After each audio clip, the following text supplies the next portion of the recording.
ओम ब्रह्मानंद परमसुखदं केवलं ज्ञानमूर्तिं द्वन्द्वातीतं गगनसदृशं तत्त्वमस्यादिलक्ष्यम् एकं नित्यं विमलमचलं सर्वधी साक्षिभूतं भावातीतं त्रिगुणरहितं सद्गुरुं तं नमामि। नमो ब्रह्मादिभ्यो ब्रह्मविद्या सम्प्रदाय कर्तृभ्यो वंश ऋषिभ्यो महाभ्यो नमो गुरुभ्यः। सर्वोपप्लवरहित प्रज्ञानघन प्रत्यगर्थो ब्रह्मैवाहमस्मि। अहं पदार्थरहितः सदाशिवसमारम्भाम् व्यासशङ्करमध्यमाम् अस्मदाचार्यपर्यन्ताम् वन्दे गुरुपरम्पराम्। हरिः ओम् श्रीगुरुभ्यो नमः। हरिः ओम्। ॐ निर्भयानन्दाय विद्महे अचलपरिपूर्णाय धीमहि तन्नो परात्परप्रचोदयात्। ॐ साईश्वराय विद्महे सत्यदेवाय धीमहि तन्नः सर्वः प्रचोदयात्।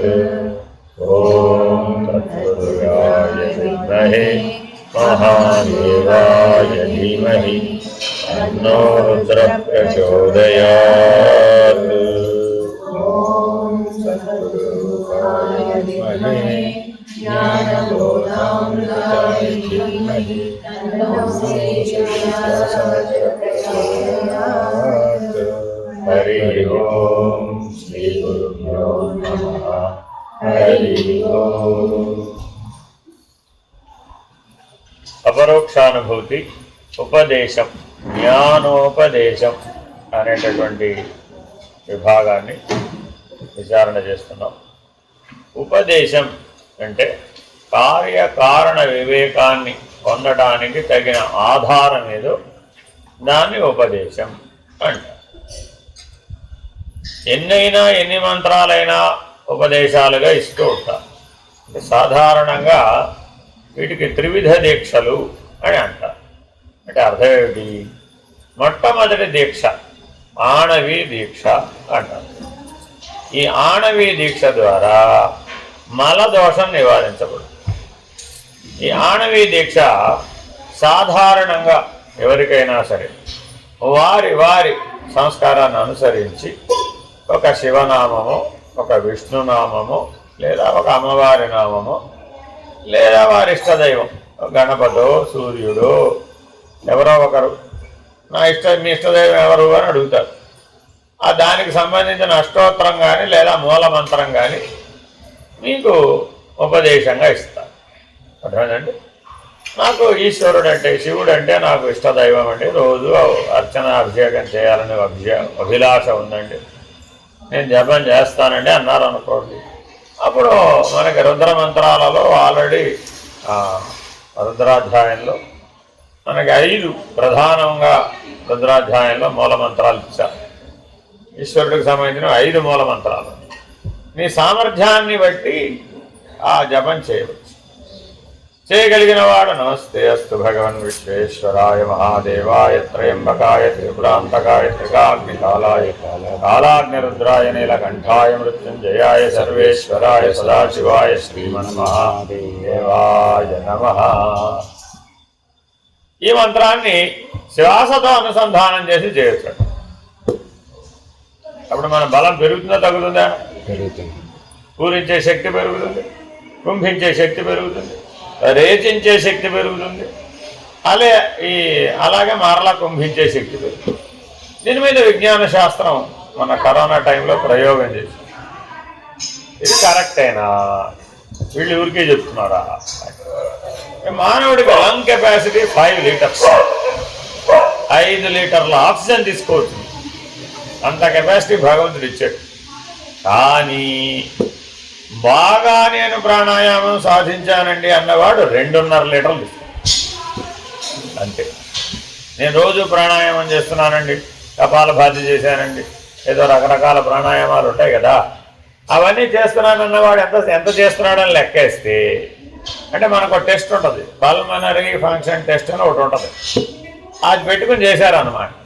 వాడు ఇన్హేల్ ఎంత, వాడి ఎగ్జేల్ ఎంత, వాడి గ్రాఫ్ ఎలా వస్తుంది, వాడు ఎంతసేపు నిలుపుకోగలుగుతున్నాడు, ఆ టెస్ట్ చేస్తే గ్రాఫ్ వచ్చేస్తుంది. మనం ఎంత బలవంతులమో అది చూస్తే తెలుసు, లెక్కే ఎక్కర్ల. దానికి ఏం పెద్ద ప్రమాణం వగైరా మినుములు బస్తాం పోయక్కర్ల. ఏం చేస్తే చాలు, ఈ ఒక్క టెస్ట్ చేస్తే చాలు. ఎందుకని మన బలం అంతా ప్రాణంలోనే ఉంది. ఆ ప్రాణం లేకపోతే గడ్డిపోతంత కూడా మనకు బలం లేదు. శవానికి ఎంత బలం ఉందండి అంటే గడ్డిపోతంత బలం కూడా లేదు. మరి అంతకుముందు ఆ బలం ఎలా వచ్చిందండి అంటే ప్రాణం వల్ల వచ్చింది. కాబట్టి అన్ని సామర్థ్యాలు దేంట్లో ఉన్నాయి? ప్రాణ మనోబుద్ధుల్లోనే ఉన్నాయి. సూక్ష్మ శరీరంలోనే బలం అంతా ఉంది. మరి ఎందుకని ఈ సూక్ష్మ శరీరం సరాసరి మహాకారణ శరీరం, శక్తిమయమైనటువంటి మహాకారణ శరీరం నుంచి ఉద్భవించింది. అలా దిగొచ్చింది. అది ఆ ముఖ్య ప్రాణం ఎక్కడ దిగొచ్చిందంటే ఆ మహత్ అన్నటువంటి దశ నుంచి దిగొచ్చింది. అందువల్ల అది చాలా బలవత్తరమైన, దాన్ని దేనికైనా వాడవచ్చు. భీముడు ఏనుగులు విసిరేయడానికి వాడాడు. ఇప్పుడు మనం ఆయన పోలిక పెట్టుకున్నామా, ఎప్పటికవుతుంది? మనకి ఇడ్లీ ఎత్తడమే ఎక్కువ. ఎక్కడ ఇడ్లీ ఎత్తడం ఎక్కువ, ఎక్కడ ఏనుగు విసిరేయడం అయ్యే పని కాదు. కాబట్టి నేను ఆయన రోల్ మోడల్గా పెట్టుకున్నానండి అంటే అది ఎప్పటికీ అవదు. మళ్ళీ భీమచంద్రలాగా పుట్టాల్సిందే. ఉన్నారు అట్లాంటి వాళ్ళు మహానుభావులు ఇప్పటికీ కూడా, లేకపోలా. కానీ అటువంటి జన్మ ఎత్తాలి. అర్థమైందండి? ఈ మధ్య మీరు యూట్యూబ్లో లేదో ఎక్కడో గమనించాను, ఒక ఆయన ఒక 10 మంది మనిషి తిండి తినేస్తున్నాడు. అది ఎక్కడో కనపడేది నాకు. నువ్వు ఏదన్నా పెట్టు, ఇది వద్దాడు. అది తినే వస్తువు అయితే చాలా, అంతే. 10 మందికి సరిపడా ఒకడే తినేస్తాడు. మనిషి చూస్తే గాలి వస్తే ఎగిరిపోయిట్లావు. ఆయన ఇంటర్వ్యూలు. మరి ఆయన వల్ల లోకానికి ఏం ప్రయోజనం అమ్మా? ఏమీ ప్రయోజనం. ఎందుకని? ఆయనేం జీర్ణం చేసుకోలేడు. ఉంటే తినటానికి తింటాడు అంతే తప్ప అంతా విసర్జనలో పోవాల్సింది. ఆయనకి ఏమైనా బలం ఉందా? సాంబార్ బకెట్ కూడా లేపలేదు. ఇప్పుడు 10 మనుషులు తిని ఏమి ప్రయోజనం? కాబట్టి అప్రయోజనమైనటువంటి ప్రతిభ వృధా. ఇది గుర్తుపెట్టుకోవాలండి. అందుకని శిష్యులలో చాలా ప్రతిభలు ఉంటాయండి. అందులో 90% అప్రయోజనం.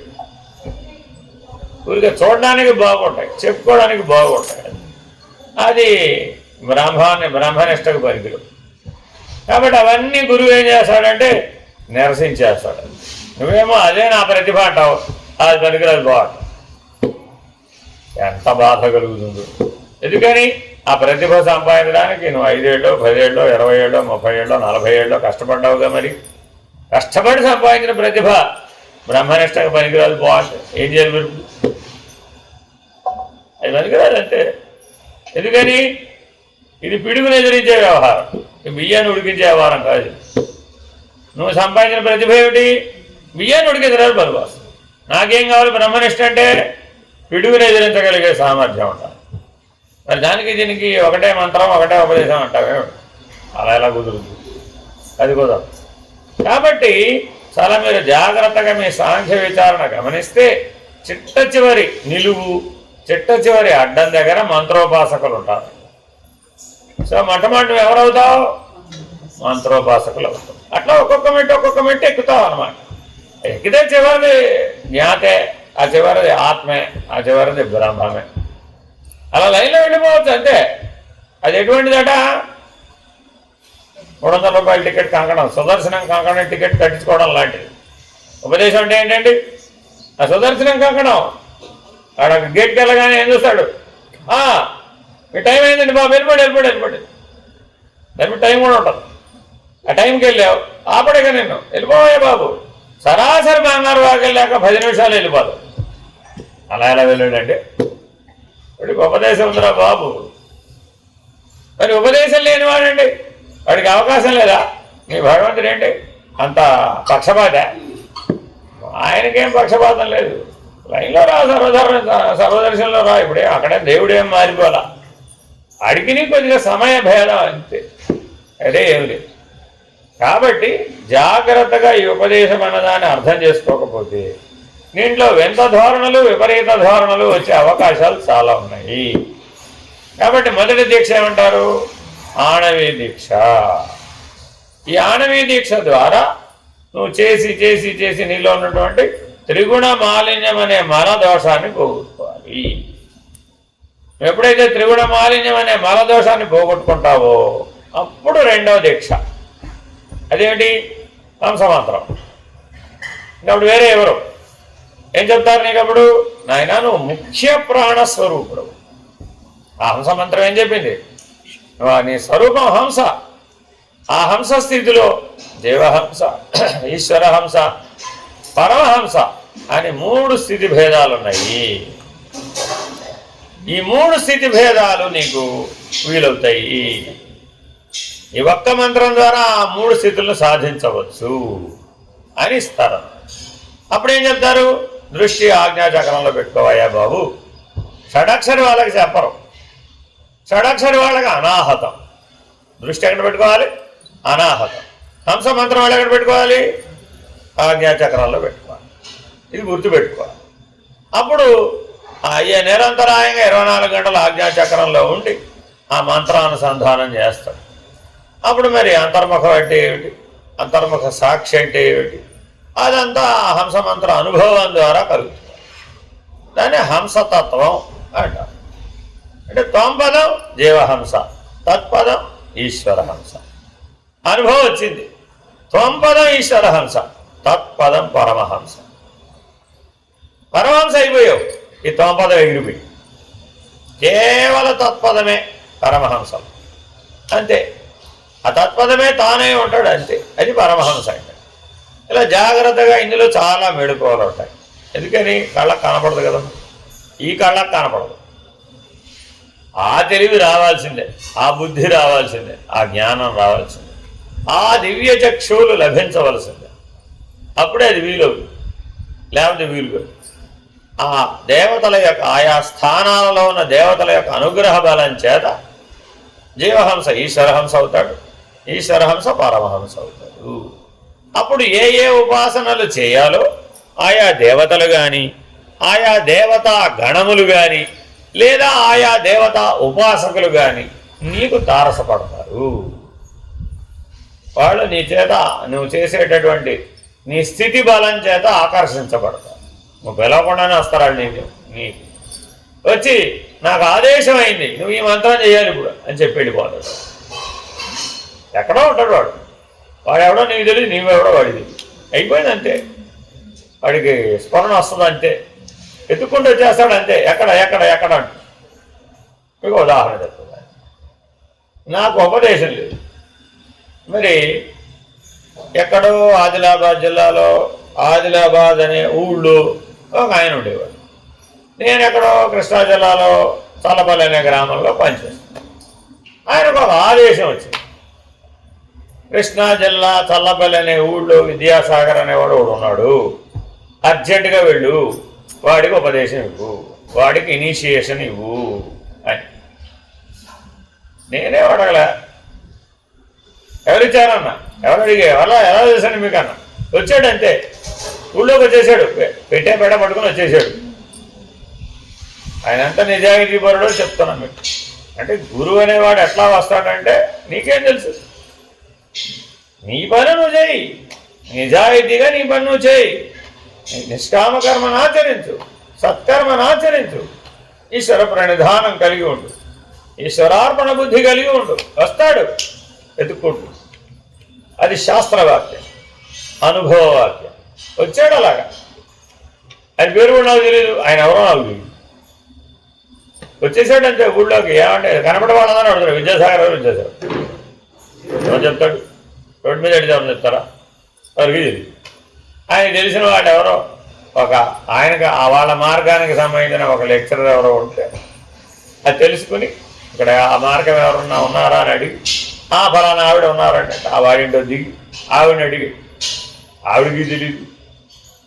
అదేటమ్మా ఈ ఊళ్ళో ఇన్నేళ్ళని 30 ఏళ్ళకి పనిచేస్తున్నాం, ఈ ఊళ్ళో విద్యాసాగర్ ఎవరో తెలియదండి.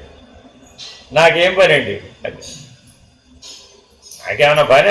ఎవరు విద్యాసాగర్ మీరు వచ్చి అడుగుతారనో లేకపోతే నేను ఎందుకు ఎంక్వైరీ చేస్తాను?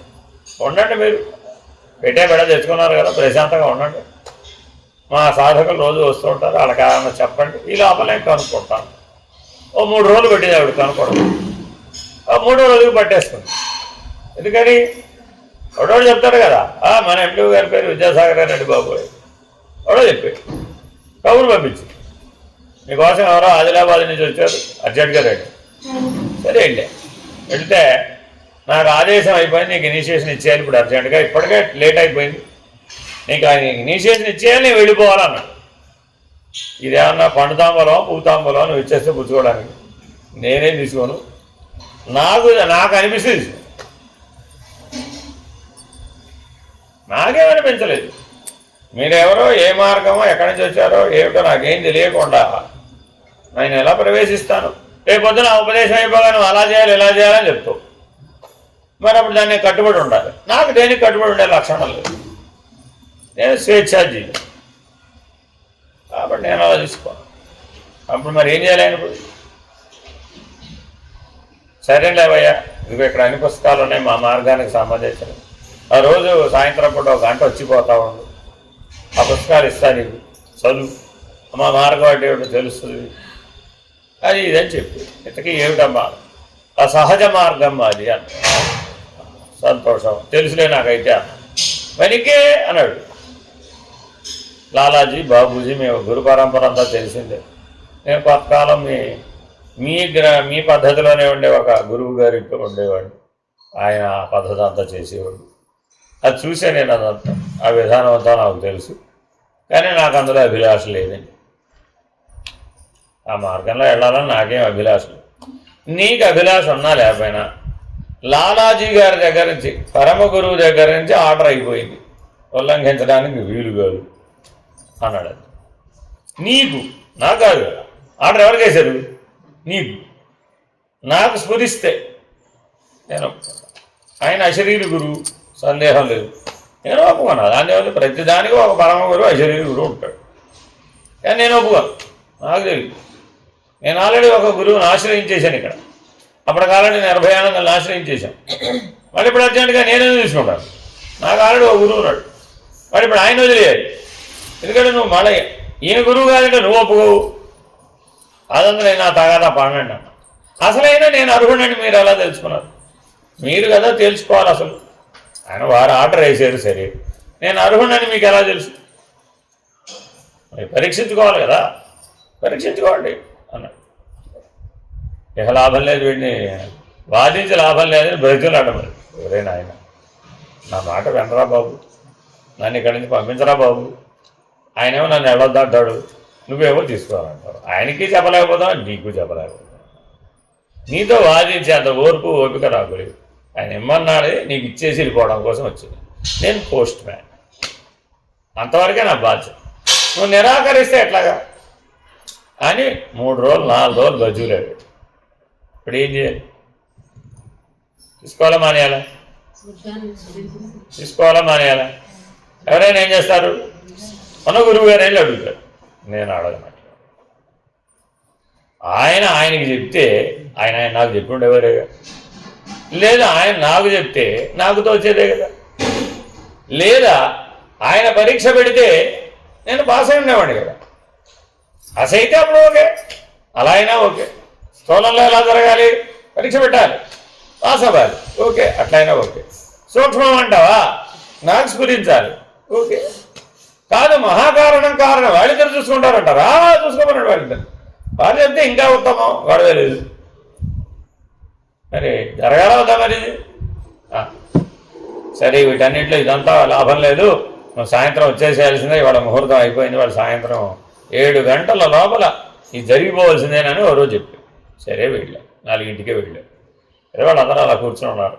ఆయన ఏదో ప్రిసెప్టర్ అక్కడ కూర్చున్నారు. వీళ్ళందరూ ఇట్లా మీలాగే ఎదుర్కొండా కూర్చొని ధ్యానం చేస్తూ ఉన్నారు. ఆయన పని ఏమిటి? వాళ్ళందరికీ ఆ దివ్యానుభూతి కలిగేటట్లుగా ఆ దైవీ చైతన్యానికి అప్లింకింగ్ ఇస్తాడు. అంటే ఏంటి? ఓ ట్యూనర్ కార్డు ఆ టీవీ నుంచి వచ్చేటటువంటి స్టూడియో నుంచి విడుదలైన తరంగాలకి ఈ టీవీకి ఎట్లా కనెక్ట్ చేస్తుంది, అలా వీళ్ళ యొక్క సూక్ష్మ శరీరాలలో ఉన్నటువంటి వైబ్రేషన్ని ఆ దైవీ చైతన్యానికి సంబంధించిన వైబ్రేషన్కి కనెక్ట్ చేసే కనెక్టర్ అనమాట. ఆయన ప్రిసెప్టర్. అర్థమైందండి? సో ఆయన ఏం చేస్తున్నాడు? ఆ పనిలో ఉన్నాడు. సరే చూస్తున్నా, ఈయన అటు పంపించేదంతా అటు వెళ్లకుండా ఇటు తిరుగుగాక అని మధ్యలో ఒక రెసిస్టెన్స్ అప్లై చేసి, మనకు తెలుసుగా రెసిస్టెన్స్ అప్లై చేస్తే ఏమొస్తుంది? కరెంట్ పుడుతుంది, శక్తి పుడుతుంది. అంతేనా కాదా? పైగా అది డైవర్షన్ కూడా తీసుకోండి, అలాగే వెళ్ళదు. డైవర్ట్ అయితేనే కరెంట్ వస్తుంది. సేమ్ డైరెక్షన్లో విడిపోయింది అనుకోండి, ఆ రెసిస్టెన్స్ మంచి కండక్టర్ అనుకోండి, విడిపోతుందట. బ్యాడ్ కండక్టర్ అయి ఉండాలి మళ్ళీ పైగా, లేకపోతే కరెంట్ పుట్టదు మరి. అర్థమైందండి? సో అందుకని అట్లాంటి ఆ రెసిస్టెన్స్ని పెడతాం అన్నమాట. సరే, ఒక అడ్డం పెట్టాను మనసుతోనేగా. ఇక్కడ ఒక పెద్ద అడ్డు కూడా కట్టాను. ఆయన ఏదో అడ్డు ఇస్తున్నాడు కదా, ఇచ్చేదంతా ఇటు తిరుగుగాక అన్నా. ఇటు తిరుగుగాక అంటే మరి ఇటు తిరిగిపోయింది అంతే. ఆయనకి ఎంతసేపు ట్రై చేసినా అక్కడ 50 మంది ఉంటే 50 సూక్ష్మ శరీరాల కనెక్టివిటీ రావాలి కదా, అది రావడం లేదు. కళ్ళు తెరిచి చూశాడు. చూస్తే ఇది ఇటేటో పోతుంది, ఇది ఇటేటో పోతుంది ఇక్కడ అని ఇటు చూశాడు. వీడున్నాడు ఇక్కడ అనుకున్నాడు. అంతా అయిపోయింది. సరే, మళ్ళీ ఆయన సంకల్పం చేసుకొని ఆ రెసిస్టెన్స్ని తీసేసి పంపించాడు. వాళ్ళ మన రెసిస్టెన్స్ మనసుతో తీయగలిగాడుగా, మనకు తెలుస్తుంది కదా. ఇటు వచ్చేది ఆగిపోయింది, అటే పోతుంది. పర్వాలేదురా బాబు, అనుభవం వచ్చిందా రాలేదు ఇప్పుడు. అప్పుడు ఆయన కళ్ళు తెరిచి చెప్పాడు, ఇక్కడ ఎవరో వాళ్ళు ఇలాంటి మనిషి ఉన్నాడు అండి. ఆయన ముందు మనం నిలబడితే మన సామర్థ్యం అంతా ఆయనకి వెళ్ళిపోవద్దు. అటువంటి లక్షణాలతో ఉన్నవాడు ఉన్నాడు ఇక్కడ, కాబట్టి మీకిద్దాం అనుకున్నామని ఆయన పొందేశాడు. మరి పవరు అది కనిపించదు కదండి, మరి అట్లా తిరిగి వచ్చేస్తుంది అని అట్లా తెలుస్తుంది. ఏదైనా టీవీలో చూడడం అనుకున్నాం, రిమోట్ చూపు పుట్టే తెలుస్తుంది. దానికి చాలా కష్టపడాలి, మామూలుగా వచ్చేది. సరే, అలా ఉపాసనా బలం చేత దీన్ని పొందవచ్చు. అంటే నా గొడవ ఏమిటంటే, ఆ మొదటి అడ్డ నిలువుందే ఆ మంత్రోపాసకులకు ఈ చూపు వస్తుంది. అందుకు ప్రతి ఒక్కడిని ఆనవీ దీక్ష తీసుకుంటారా బాబు, ఆ ఉపాసన చేయండిరా బాబు. ఎంతకాలం చేయాలయ్యా? ఆ దైవాన్ని, ఆ మంత్రాధిష్టాన దైవాన్ని దర్శించే చూపు లభించేదాకా చేస్తేనే కదా అయ్యేది. నేను 30 ఏళ్ళని చేశానండి, నేను 40 ఏళ్ళని చేశానండి. నాకేళ్లతో నాకేం పని? నాకేం పనిలే. ఇక చూపు వచ్చిందో రాదా? వస్తే ఆ మిగిలిన 4 ఎక్కడం చాలా ఈజీ. ఈ చూపు రాలేదండి, ఎట్టెక్టాడు. పైకి వెళ్ళి సంపాదించడం కుదరదు. అదేనండి, ఆక్సిజన్ మాస్క్ పెట్టుకుని నీళ్ళలో దూకాలా? సముద్రంలోకి దూకినాక ఆక్సిజన్ మాస్క్ పంపమనాలా? అదెట్టగా? అంతేనా కాదా? సముద్ర గర్భంలో చీకటి ఉంటుందండి. ఎంట బ్యాటరీ లైట్ పట్టుకెళ్ళినోడు చూస్తాడు, లేకపోతే కనపడటం లేదండి. అంటే వాడు అక్కడెక్కడో 5 కిలోమీటర్ల గర్భంలో ఉంటే కింద పైనుంచి మనం బ్యాటరీ లైట్ వేసి వెళ్తుందేమిటి? వెళ్ళదు కదా. కాబట్టి అవసరమైనవన్నీ ముందే సంపాదించుకోవాలి. కానీ పైకి ఎక్కి కూర్చుని 24లోకి వెళ్ళి కూర్చుని నా దగ్గర అది లేదు ఇది లేదంటే అక్కడ ఎవరు రచిస్తారు నీకు? అది వచ్చే పని లేదు. అప్పుడు ఏం చేయాలి? మరి సంపాదించాలంటే మన దిగాల్సిందే. అది అర్థమైందండి. కాబట్టి ఆనవీ దీక్ష very very very very important. సరే, అది అయిపోయింది. రెండోది ఏంటి? హంసమంత్రం. ఇది చూపు ఉన్నవాడికి, చూపు లేనివాడికి పనిచేయదండి. హంసమంత్రం పనిచేయాలంటే ఏముండాలి? ఆ హంసతత్వాన్ని చూడగలిగే నేర్పు, గుర్తించే నేర్పు, చూడగలిగే నేర్పు ఉండాలి. వాడికి పనిచేస్తుంది. వాడు చూస్తూ ఉంటాడు, అది ఎగురుతూ ఉంటుంది, వ్యవహరిస్తూ ఉంటుంది, ఆగిపోతూ ఉంటుంది. ఆ నడక హంస యొక్క గమనాన్ని చూడగలిగిన నేర్పు ఉండాలి. వాడికి వీలవుతుంది, వాడు సాధించగలడు. ఇట్లా చాలా జాగ్రత్తగా ఈ సాధన. ఇది రెండవ దీక్ష. ఇక మూడవది శాంభవి. మూడవది ఏంటంటే శాంభవి. ఇదే ఆఖరం. త్రివిధ దీక్షలు అంటే ఇదే. ఈ మూడో దీక్ష శాంభవితోటి ఆజ్ఞాచక్రంలో ఉన్నటువంటి చూపు సహస్రారానికి చేరిపోవాలి, సహజంగా చేరిపోవాలి. అర్థమేనండి. ఈ శాంభవి దృగ్దీక్ష ద్వారా ఇస్తారు. దేని ద్వారా ఇస్తారు? దృగ్దీక్ష ద్వారా ఇస్తాడు. సద్గురుమూర్తి దృగ్దీక్ష ద్వారా ఇస్తాడు. వేరే రకంగా ఇవ్వడానికి పనికిలేదు. అట్టా పెట్టుకో ఇట్టా పెట్టుకో నేరేషన్స్ ఏమి లేదు. సద్గురుమూర్తి అలా చూశాడంటే ఆ చూపులో నీ చూపు కలిస్తే నీకు ఆ పరిపక్వత కనుక వచ్చి ఉంటే అయిపోద్ది అంతే.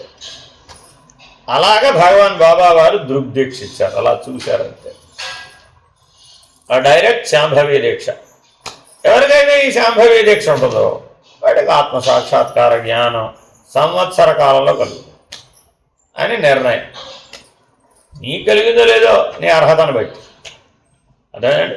ఈ త్రివిధ దీక్షలు పొందేశాడండి, అప్పుడు జ్ఞానం అనే ప్రసాదాన్ని పొందుతాడు. ప్రతి చోట జ్ఞానమే ప్రసాదం. అదే త్రివిధ ప్రసాదాలంటే. మొదట ఏం పోయింది? మాలిన్యం, మలం అనే దోషం పోయింది. హంస వల్ల ఏం పోయింది? విక్షేపం పోయింది. అదేంటంటే శాంభవి దీక్ష వల్ల జీవుడనే ఆవరణం ఎగిరిపోయింది. గుర్తుపెట్టుకోవాలండి, జీవుడనే ఆవరణం ఎగిరిపోయింది. ఈ దోషత్రయం జీవుడికేగా ఉంది. మరి ఈ మూడు కూడా ఎగిరిపోయినాయి. దేని వలన? త్రివిధ ప్రసాదాల వలన. Very very important.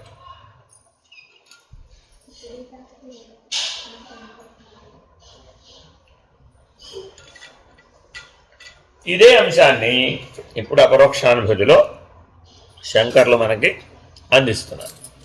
ఏ పద్ధతుల ప్రకారం, ఏ లక్షణాల ప్రకారం ఈ త్రివిధ దీక్షలు, ఈ త్రివిధ ప్రసాదాలు, ఈ అనుభవాన్ని ఎట్లా వినియోగించుకోవాలో రాబోయే 6-7 శ్లోకాల్లో చెప్తున్నారు. అహం, ఇది చెప్పే కదండి, అహం శబ్దేన విఖ్యాత. 31 అయిపోయింది. అహం ద్రష్టృతయా సిద్ధో దేహో దృశ్యతయా స్థితః మమాయమితి నిర్దేశాత్ కథం స్యాద్ దేహకః పుమాన్. అహం ద్రష్టృతయా.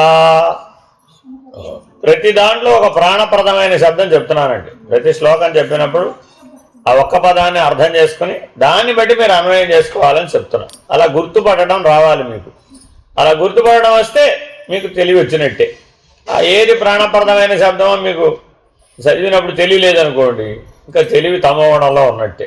బుద్ధి తమోగుణంలో ఉన్నప్పుడు గుర్తించలేదు. బుద్ధి ఎప్పుడైతే సాత్వికం గుణాతీత స్థితికి చేరుకుంటుందో అప్పుడు ప్రాణప్రదమైన శబ్దం చదవగానే అర్థమైపోద్ది. దాన్ని ఆధారంగా పట్టుకుని మిగిలిన శబ్దాలన్నీ అన్వయం చేయాలని అర్థం. అంతేగాని నీ ఇష్టం వచ్చినట్టుగా అన్వయం చేసామనుకోండి విపరీత అర్థం వస్తుంది. అర్థమైందండి. ఏమండి రోజు 3 సార్లు భోజనం చేయాలి అక్కర్లేదా? అదేమిటి త్రివిధ ప్రసాదాలంటే పుచ్చుకోవాలి కదా. మరి త్రివిధ ప్రసాదాలంటే భోజనమే కదా. ప్రసాదం 3 సార్లు నైవేద్యం పెట్టాలి, 3 సార్లు భోజనం చేయాలి అదే వాచ్యార్థాన్ని స్వీకరించామనుకోండి కరెక్టే కదా మరి అంటాడు. ఆ దృష్టితో చెప్పాడా? చూడండి ఎంత చాలా చాలా తెలివి ఉంటుందండి. అందుకే లక్ష్యార్థాన్ని పట్టుకోవడం అందరి వల్ల కాదు. వాచ్యార్థాన్ని పట్టుకుని అదే అనుభవిస్తా అది అవ్వలేదండి అంటుంటాడు. అది ఎట్ట అవుద్ది? లక్ష్యార్థాన్ని పట్టుకుంటే అవుద్ది. కాబట్టి ప్రాణప్రదమైనటువంటి మాటని, ఆ వాక్యాన్ని, ఆ పదాన్ని అది గుర్తుపెట్టి ఆ అన్వయ దృష్టితో చూడటం రాదు.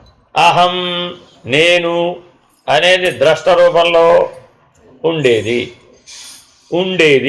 అదేం చేయదండి, ఉంటుందంతే. ద్రష్ట ఏ పని చేయదు. దానికి అది అవ్యవహారి, నిష్క్రియ, నిరాకారం, నిర్వికారం అన్ని లక్షణాలు ఉన్నాయి దానికి. దేహం అనేది దృశ్య రూపంలో అంటే చూడడానికి విషయంగా ఉంది అంతే. దేహం అంటే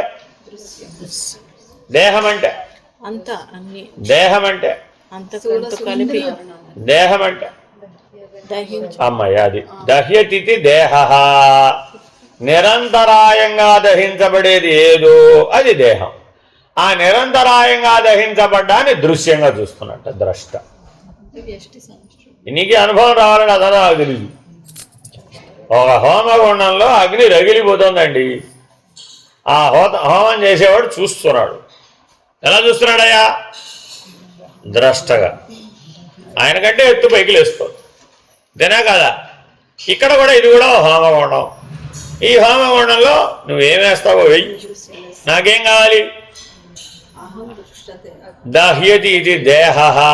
ఈ దేహం అనుక్షణం దహించుకుపోబడే హోమగుండం, పెద్ద అగ్నిగుండం. నీ దేహం ఇలా ఉంది అని ద్రష్ట చూడగలగాలి. అప్పుడే ఆ చూపు వచ్చినట్టు. చూపు ఎలా వచ్చింది అన్నావు, ఎలా వస్తుంది? నీ దేహం మొత్తాన్ని ఒక అగ్నిగుండంలాగా చూడగలగడం రావాలి. అది భోగ్యం కాదు, భోగ సాధనం కాదు, భోక్తకు ఉపయోగపడేది కాదు. నిరంతరాయంగా దహించుకుపోయేటటువంటి ఆరని అగ్నిగుండం. బాగా గుర్తుపెట్టుకోవాలి. ఏంటంటే ఇది ఆరని అగ్నిగుండం. నువ్వు నిద్రపోయినా నువ్వేం చేసినా అది ఆరిపోతుంది. అది పుడుతూనే మొదలైంది, పోయేదాకా ఉంటుంది. 8 శరీరాలు పోయేదాకా కూడా ఉంటుంది. 1 కాదు 2 కాదు, 6 అనే అగ్నిగుండం. కాబట్టి ఏ దేహాన్నైనా సరే ఇలా అగ్నిగుండంలాగా చూసేటటువంటి వాడెవడో వాడు ద్రష్ట. వాడికి వస్తుంది దర్శనం. నాకు దర్శనం రాలేదండి, దర్శనం రాలేదండి. ఎక్కడ చూస్తుంది? ఎప్పుడు వస్తుంది? ఇలా చూడగలగాలి నువ్వు. అది శరీరం కాదు, ప్రాణం కాదు, మనసు కాదు, బుద్ధి కాదు, అగ్నిగుణం. అలా అనుభవంలో ఉందా? ఇప్పుడే కదండి సాంబార్ ఇడ్లీ లోపలేసింది, చాలా పడిపోయింది. అంతకుముందు అడిగి ఉంటే ఆకలి అనే అనుభవంతో చెప్పేవారు. కడుపులో మంటుందండి బాబు, ఇక తినేసారండి బాబు. స్థూల ధర్మంతో జీవించేవాడు దీన్ని ఎప్పటికైనా అగ్నిగుండంగా చూడగలుగుతాడా? కారణ శరీరంలో ఉన్నటువంటి అజ్ఞానాన్ని, అవిద్యని, అహంకారాన్ని, వాసనాబలాన్ని ఈ హోమగుండంలో హోమ ద్రవ్యాలుగా వినియోగించి భస్మం చేయడం నేర్చుకున్నవాడెవడో వాడు ద్రష్ట. అదిట కారణ శరీరాన్ని అధిగమించే విధానం. ఇప్పుడు మనం అలా అధిగమించాలన్నమాట. ఏదో కొద్దిగా జపం చేశానండి అయిపోతుంది అంటారా? ఏదో కొద్దిగా ధ్యానం చేశానండి అయిపోతుంది అంటారా? లేదండి ఇక్కడి నుంచి అక్కడికి ఒకేసారి గంతేసే విధానం ఏమైనా ఉందంటారా? లేదు. తప్పక నీకు అనుభవం రావాల్సిందే, ఈ దృష్టి రావాల్సిందే. అందుకే గుర్తుపెట్టుకోవాలండి, శంకర భగవత్పాదులు లాంటి వాడు చెప్పినటువంటి మాటలను శిలాశాసనం వల్ల తీసుకోవాలి. దానికి ఎగ్జామ్షన్ అడగకూడదు. అడిగేమంటే ఏమైపోతాడు? అది రాదంతే. ఒకటే గుర్తుపెట్టుకోండి, నేను స్కూల్కి వెళ్ళడం, నాకు చదువు రావాలి. నీకు ఎన్ని కారణాలనే ఉండొచ్చండి. ఏమంటాడు? నేను స్కూల్కి వెళ్ళడం కానీ నాకు మాత్రం చదువు రావాలి. ఎప్పటికన్నా అవుద్దంటారా? ఏమో పుడుతూనే సర్వవేద పారంగతుడుగా, సకల శాస్త్ర పారంగతుడుగా, పూర్ణ జ్ఞానిగా పుట్టేస్తే అవసరం లేదు, అంతే. అస్తామరగడ పుడితే అయిపోతుంది. అలా పుట్టే వెళ్ళాడు. అలా పుట్టకుండా అలాంటి ఆశ కలిగి ఉంటే మాత్రం అవుతుంది ఏమిటి? అవ్వదు కదా. కాబట్టి ఏ జన్మకైనా నేను అలాగే పుట్టి సాధిస్తానని అన్నట్టు వాడు ఇంకా విపరీతం. అయితే ఎప్పటిదాకా ట్రై చేయాలి? యూ హ్యావ్ మోర్ టైం, తలమాత దాకా ట్రై చేయాలి. కాబట్టి ఏమిటండి ఇది? మనం శరీరాన్ని గురించి మాట్లాడేటప్పుడు ఇది నాది అని అంటున్నాం కదా, ఇది నా చెయ్యి, ఇది నా తల అని. ఈ విధంగా దీన్ని బట్టే శరీరం అనేది ఒక వస్తువు అని, దృశ్యమని తెలుస్తుంది. కాబట్టి నేనుగా ద్రష్ట రూపంలో ఉండే ఆత్మ వేరు, ఆ నేనుకు చెందినట్టుదిగా నేనుకు బయట ఉండే ఒక వస్తువుగా ఉండే శరీరం వేరు అని తెలుస్తుంది. కాబట్టి దృశ్యమైనట్టి శరీరాన్ని ద్రష్టమైన ఆత్మగా, ద్రష్ట అయిన ఆత్మగా అనుకునేందుకు అవకాశమే లేదు అని భావం. ఒక ఆయన డాక్టర్ గారు దగ్గరికి వెళ్ళాడండి. ఆయన ప్రాబ్లం ఏమిటంటే హెడేక్. ఆయన ప్రాబ్లం ఏంటి? హెడేక్. ఎలా చెప్తాడండి? చూసారు ఎప్పుడన్నా? నా తల బద్దలైపోతుందండి బాబు డాక్టర్ గారు. నా తల నేను బద్దలైపోవటంలే, ఇంపార్టెంటా కాదా తలకాయ? కానీ దాన్ని కూడా ఏమన్నాడు? నా తల బద్దలైపోతుంది. మరి నేను వేరే వేరే. చాలామంది ఏమనుకుంటారంటే ఆ మెదడేనండి అంట. వేరే మెదడు ఈజ్ ఆల్సో ఎన్ ఆర్గాన్. అది ఒట్టి మాంసపు ముద్ద. మిగిలిన ఆర్గాన్స్ ఎలాగో మెదడు కూడా అంతే. అంతే తప్ప అది నువ్వు ఎలా అవుతావు? అది అయ్యే అవకాశం. విజ్ఞాన శాస్త్రవేత్తలు, పదార్థ జ్ఞానం ఉన్నటువంటి వాళ్ళందరూ కూడా ఈ సమన్వయం చేశారు. Where does I exist? I is intelligence. Where is intelligence? Intelligence is in the brain. So I am brain. A ఈజ్గొల్లు బీజ్గొల్లు సి. ఏమైంది? ఏదో పదార్థ పరిధి వరకు అలాగే కనపడుతుంది. ఎందుకని? ఆ బ్రెయిన్ ఫంక్షన్ అయితేనే పుట్టావు, ఆ బ్రెయిన్ ఫంక్షన్ అయితేనే జీవించావు, ఆ బ్రెయిన్ ఫంక్షన్తోనే పోవడం కూడా. మృత్యు కూడా ఎలాగా? బ్రెయిన్ డెడ్ అండి బాబు. డెత్ ఒక రకంగా లేదు. ఇప్పుడు death so many varieties of death. Brain dead, లేదు హార్ట్ ఫెయిల్యూర్, లేదు మల్టీ ఆర్గాన్ ఫెయిల్యూర్, లేదు అపమృత్యు దోషం, యాక్సిడెంట్, సంథింగ్ ఏదన్నా కావచ్చు. సో అవన్నీ డెత్ కాజా, varieties of death. Cause of death. Cause of death అంటే అర్థం ఏంటంటే అసలు కాజ్ ఆఫ్ డెత్ అంటే అర్థం ఏంటి అసలు? మృత్యువు కార్యం, కారణాన్ని చెప్తున్నాడు. మృత్యు అనేది ఒక కార్యం అట, అది ఒక పని. పదార్థ విజ్ఞానంతోనే మృత్యు అంటే ఒక పని అని చెప్తే, ఆత్మజ్ఞానంతో బ్రహ్మజ్ఞానంతో అబ్బో నేనే పోతున్నాను అంటాడే ఒకటి. ఎట్టా పోతావయ్యా? ఎలా? నాకే మరణం వచ్చిందని ఎందువల్ల అనిపించింది? నా శరీరం అల్లే, నేనే శరీరం. నా తల అల్లా, నేనే తల. ఆ తల తీసేస్తే పోయినట్టేనండి బాబు. అర్థమైందండి? ఇక నిన్న డాక్టర్ గారి సంగతి చెప్పా. ఆయన దగ్గరికి తలనొప్పి అని వెళ్ళేవాడు. ఇంకేమమ్మా తల ఉందని తెలిసిపోయింది కదా నీకు, ఏం పర్వాలేదు. ఫస్ట్ రియాక్షన్ ఏం చెప్పేవాడు అంటే హెడేక్ వచ్చిన అయ్యబ్బా అంతకుముందు తల ఉన్నట్టు నీకు తెలియదమ్మా తల్లి, ఇప్పుడు బాగా తెలిసింది నీకు తల ఉందని. కాస్త జాగ్రత్తగా వాడుకోదాన్ని మరి అంటే అర్థం ఏంటి? సరిగా వాడుకోకపోవడం వల్ల హెడేక్ వచ్చింది నీకు. Your life style is not good. ఎక్కడో లైఫ్ స్టైల్లో తప్పు చేసావు. తినాల్సినప్పుడు తినలేదు, వినాల్సినప్పుడు వినలేదు, అరగాల్సినప్పుడు అరగలేదు, విసర్జించాల్సినప్పుడు ఏ 12 సిస్టంలో ఏం తేడా వచ్చినా మొదటి రిజల్ట్ ఏమిటి? Headache.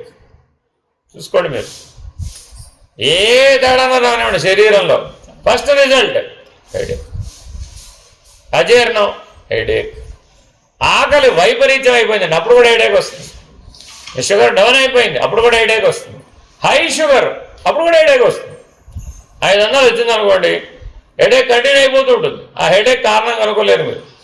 It's only high sugar. High BP అది గొడవే లేదు, అసలు దాంతోనే పని. సో ఇవాళ మానవులందరికీ తలకాయ నొప్పి ఉందా లేదా? తలకాయ ఉంటే తలనొప్పి తప్పదు. కానీ మరి తలనొప్పి అనుభవం నీకా, శరీరానికా, ప్రాణానికా, మనసుగా, బుద్ధిగా, చైతన్యానికా? ఈ అనుభవం అందరికీ ఉంది జీవితంలో. ఎప్పుడో ఒకప్పుడు హెడేక్ రాక తప్పదు. జ్వరం వచ్చిందండి, ఏమొస్తుంది? ఫస్ట్ హెడేక్, తర్వాతే బాడీ పెయిన్స్. అంతేగాని హెడేక్ రాకుండా ఒట్టి బాడీ పెయిన్సే ఉందండి, జ్వరం ఉందండి రాదట. జ్వరం రాగానే ఫస్ట్ సిమ్టమ్. ఎంతైన విషయం ఏంటంటే జ్వరం రాకముందు హెడేక్ వస్తుంది. హెడేక్ వచ్చినాకే జ్వరం పెరుగుతుంది, అది పెరగదండి. అది ఎందుకని? Head is not supporting the bottom systems. ఈ కిందకు ఉన్నటువంటి సిస్టమ్స్కి హెడ్ నుంచి ఇన్స్ట్రక్షన్స్ రావడం మానేసింది, మొరాయించేసింది, స్ట్రైక్ చేసింది. అందువల్ల ఏమైపోయింది? పాపం పెరిగిపోయి. మన శరీరాన్ని మనం అర్థం చేసుకుంటే ఇలా ఉన్నాయి మన సిస్టమ్స్. ఎవరు తయారు చేశారండి? మీరేనా? మీరేనేమిటి? మీ హెడ్ ఇలా పనిచేయాలి, మీ ఆర్గాన్స్ ఇలా పనిచేయాలి, ఈ టైంకి ఈ ఆర్గాన్ ఈ హార్మోన్ విడుదల చేయాలి, ఈ రకంగా విడుదల చేస్తే ఈ రకమైన రియాక్షన్ రావాలి. ఈ డిజైన్ అంతా మీదేనా? అదేమిటమ్మా, కనీసం నీ శరీరాన్ని కూడా నువ్వు ప్లాన్ చేసుకోలేవా? మరి ఏమిటో ప్లాన్ చేశానంటే నాకు అర్థం కాదు. ఏకంగా బ్రహ్మనిష్ట దాకా ప్లాన్ అయ్యాడు. ఏం వేస్తావమ్మా? చేతిలో ఉన్న శరీరంలో ప్లాన్ మనకు తెలియదు, ఆల్రెడీ ఫంక్షనింగ్ అది. కొన్ని శవాన్ని చూసి నేర్చుకోకర్ల, శవం దగ్గర ఏ ఫంక్షనాలిటీ లేదు, అంతేనా కదా? దాని దగ్గరికి వెళ్ళి ఏమయ్యా హెడేక్ ఉందా అంటే ఏం చెప్తుంది? అసలే లేదు. ఏది ఉంటే హెడేక్ తెలియబడుతుందో అదే లేదు, అంతేనా కదా? మరి ఇప్పుడు ఈ అనుభవం వలన, వ్యాధి అనే అనుభవం వలన, వృద్ధాప్యం అనే అనుభవం వలన, జన్మ జరా వ్యాధి మరణ దుఃఖములనే అనుభవం వలన మనం ఏం నిర్ణయం చేసాము ఇప్పుడు? అవన్నీ శరీరానిగా, ప్రాణానిగా, మనస్సుగా, బుద్ధిగా, ద్రష్టగా. చైతన్యం ద్రష్ట, గుర్తుపెట్టుకోవాలండి. చైతన్యం ఎప్పుడు దృశ్యం కాదు, చైతన్యం ఏమిటి? ద్రష్ట. ఈ అనుభవాలన్నీ ఎవరు? నా చిన్నప్పుడు ఆరోగ్యం అంతా బాగుండేదండి బాబు, మధ్యలోనే చెడిపోయి. ఎలా? దానంతరాదే చెడిపోయింది. దానంతరాదే చెడిపోయిందని చెప్తారా? నేను అన్ని ఆరోగ్య నియమాలు పాటించానండి బాబు. ఇంటి నుంచే మంచినీళ్ళు పట్టుకెళ్ళేవాడిని, ఇంటి నుంచే ఆ క్యారేజ్ పట్టుకెళ్ళేవాడిని, టైంకి 10ంటికల్లా ఆఫీసులో ఉండేవాడిని, 5ంటికల్లా ఇంట్లో ఉండేవాడిని. ఏ టెన్షన్ లేదు, పీస్ఫుల్గా పనిచేశాను. ఏ నా ప్రశాంతతకి భంగమే లేదండి బాబు. కానీ ఎక్కడి నుంచి వచ్చిందో తెలియదండి బాబు. 40 ఏళ్ళ కల్లా అన్నీ అనారోగ్యాలు వచ్చేసి, లోపల నుంచి వచ్చినాయి బయటకు వచ్చి. అదేటమ్మా, ఇన్ని ఆరోగ్య సూత్రాలు పాటిస్తే వాడు ఆరోగ్యవంతుడిగా ఉండాలి కదా, ఉన్నాడా? అనుభవం, కర్మానుభవం. 40 ఏళ్ల వరకు ఎప్పుడైతే ఏమి రాలేదో ఏమనుకుంటావు? నేను పిడురైనటువంటి అహం విరిగిపోవాలంటే ఏం చేయాలి? ఒకసారి వెళ్ళారా బాబు, వర్క్షాప్ ఒకసారి తీసుకెళ్ళొస్తే బాగా ఓవర్ ఆయిలింగ్ చేస్తే అప్పుడు నీకు అహం ఉందో లేదో, అవసరమో లేదో అర్థమైపోతుంది. కాబట్టి ప్రతి కర్మానుభవం ఏం చేస్తుంది? నువ్వు దృశ్యానివి కాదు. అయినా నీ శరీరము దృశ్యమే, ప్రాణము దృశ్యమే, మనసు దృశ్యమే, బుద్ధి కూడా దృశ్యమే. ఇక చిత్తం అహంకారం సంగతి చెప్పక్కర్లేదండి. ఈ రెండు చెప్తే ఇవి రెండు చెప్పినట్టే. ఎందుకో చెప్పండి? మనసు చిత్తంతో కలిసి పనిచేస్తుంది, బుద్ధి అహంకారంతో కలిసి పనిచేస్తుంది. కాబట్టి ఇవి దృశ్యాలైతే అన్ని దృశ్యాలే. ద్రష్ట ఎవరిప్పుడు? చైతన్యం. ఇప్పుడు ఎవరైతే నేను ప్రకాశంగా ఉన్నాను, మన వాళ్ళు ఎవరో నేను పొద్దున్నానండి, మధ్యాహ్నం ఉన్నానండి, సాయంత్రం ఉన్నానండి, అప్పుడు రాత్రిపూటే ఉంటున్నానండి, పగలు ఉండటం లేదండి, పగలు ఉంటున్నానండి, రాత్రిపూట ఉండటం లేదండి, ఇలా ఏవేవో చెప్తూ ఉంటారు. మీరు ఎప్పుడెప్పుడైతే ప్రకాశం ఉంటున్నారో మీరెవరు? చైతన్యం. అప్పుడు మీరెవరు? ద్రష్ట. ద్రష్ట అంటే ఎక్కడ ఉన్నాడు? 25. మర్చిపోకూడదండి. ద్రష్ట అంటే ఎక్కడ ఉన్నాడు? 25, 24 కాదు, 25. 25లో ఉన్నవాడికి 1 నుంచి 24 వరకు దృశ్యం. లేవనకర్లా, అది దృశ్యం. 1 నుంచి 24 వరకు దృశ్యం అయితే నీ చుట్టుపక్కల ప్రపంచం, నీ లోపల ఉన్న ప్రపంచం ఉన్నట్టా లేనట్టు, ఉన్నట్టా లేనట్ట,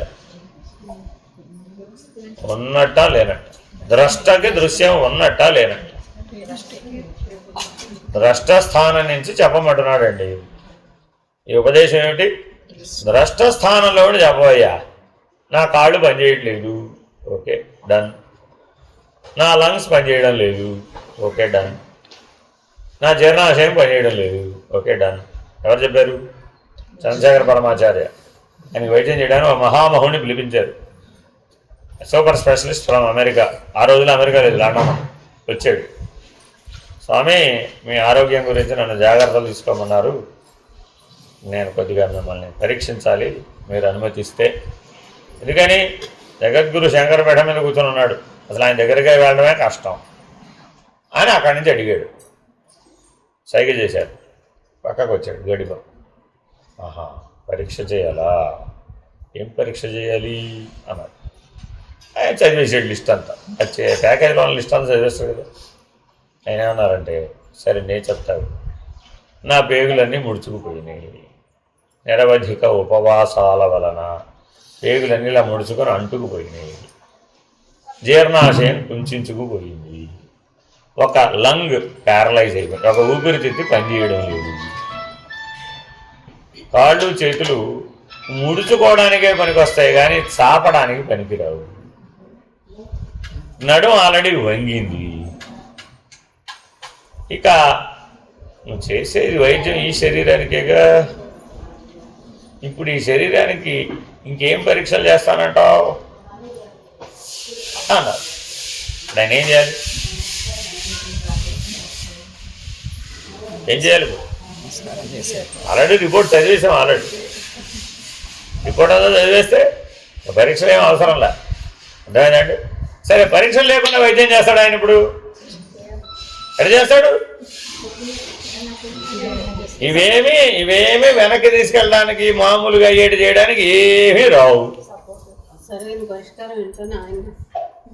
ఆయన అడగక్కర్లేదండి. ఇంకా అర్థమైపోయింది దానికి. ఇవేమి పూర్వస్థితికి తీసుకెళ్ళడానికి వీలు కాదు. ఎందుకని? వారి వయసు 90 ఏళ్ళు. 90 ఏళ్ళకి స్వామివారి ఆరోగ్యం పరిశీలించడానికి వచ్చాడండి. ఆయన జాబితా అంతా చదివేశారండి. సరే స్వామి, అలాగే ఉంటాను. ఏకాంతంలో కదా ఇది జరిగేది. బయటికి వెళ్ళంగానే అందరు చుట్టుముట్టారు. ఏం చేస్తారు? అసలే మీరు లండన్ FRCS రిటర్న్ పేపర్ పట్టడానికి ప్రిస్క్రిప్షన్ రాసిస్తానన్నాడు. అంతే కదా డాక్టర్ గారే. గుడ్ డైట్ అని రాసి అనకబెడిసి అది చదువుకున్నారు.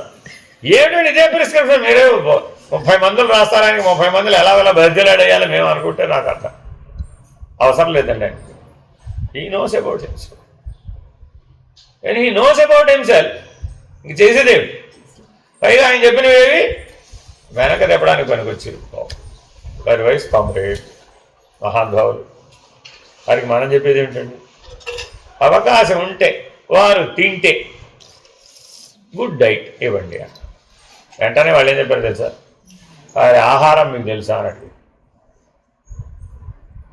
మామూలుగా ఇన్ జనరల్గా అందరూ ఏం తింటారో అదే తింటారో అనుకుంటాడు. అంతే కదా.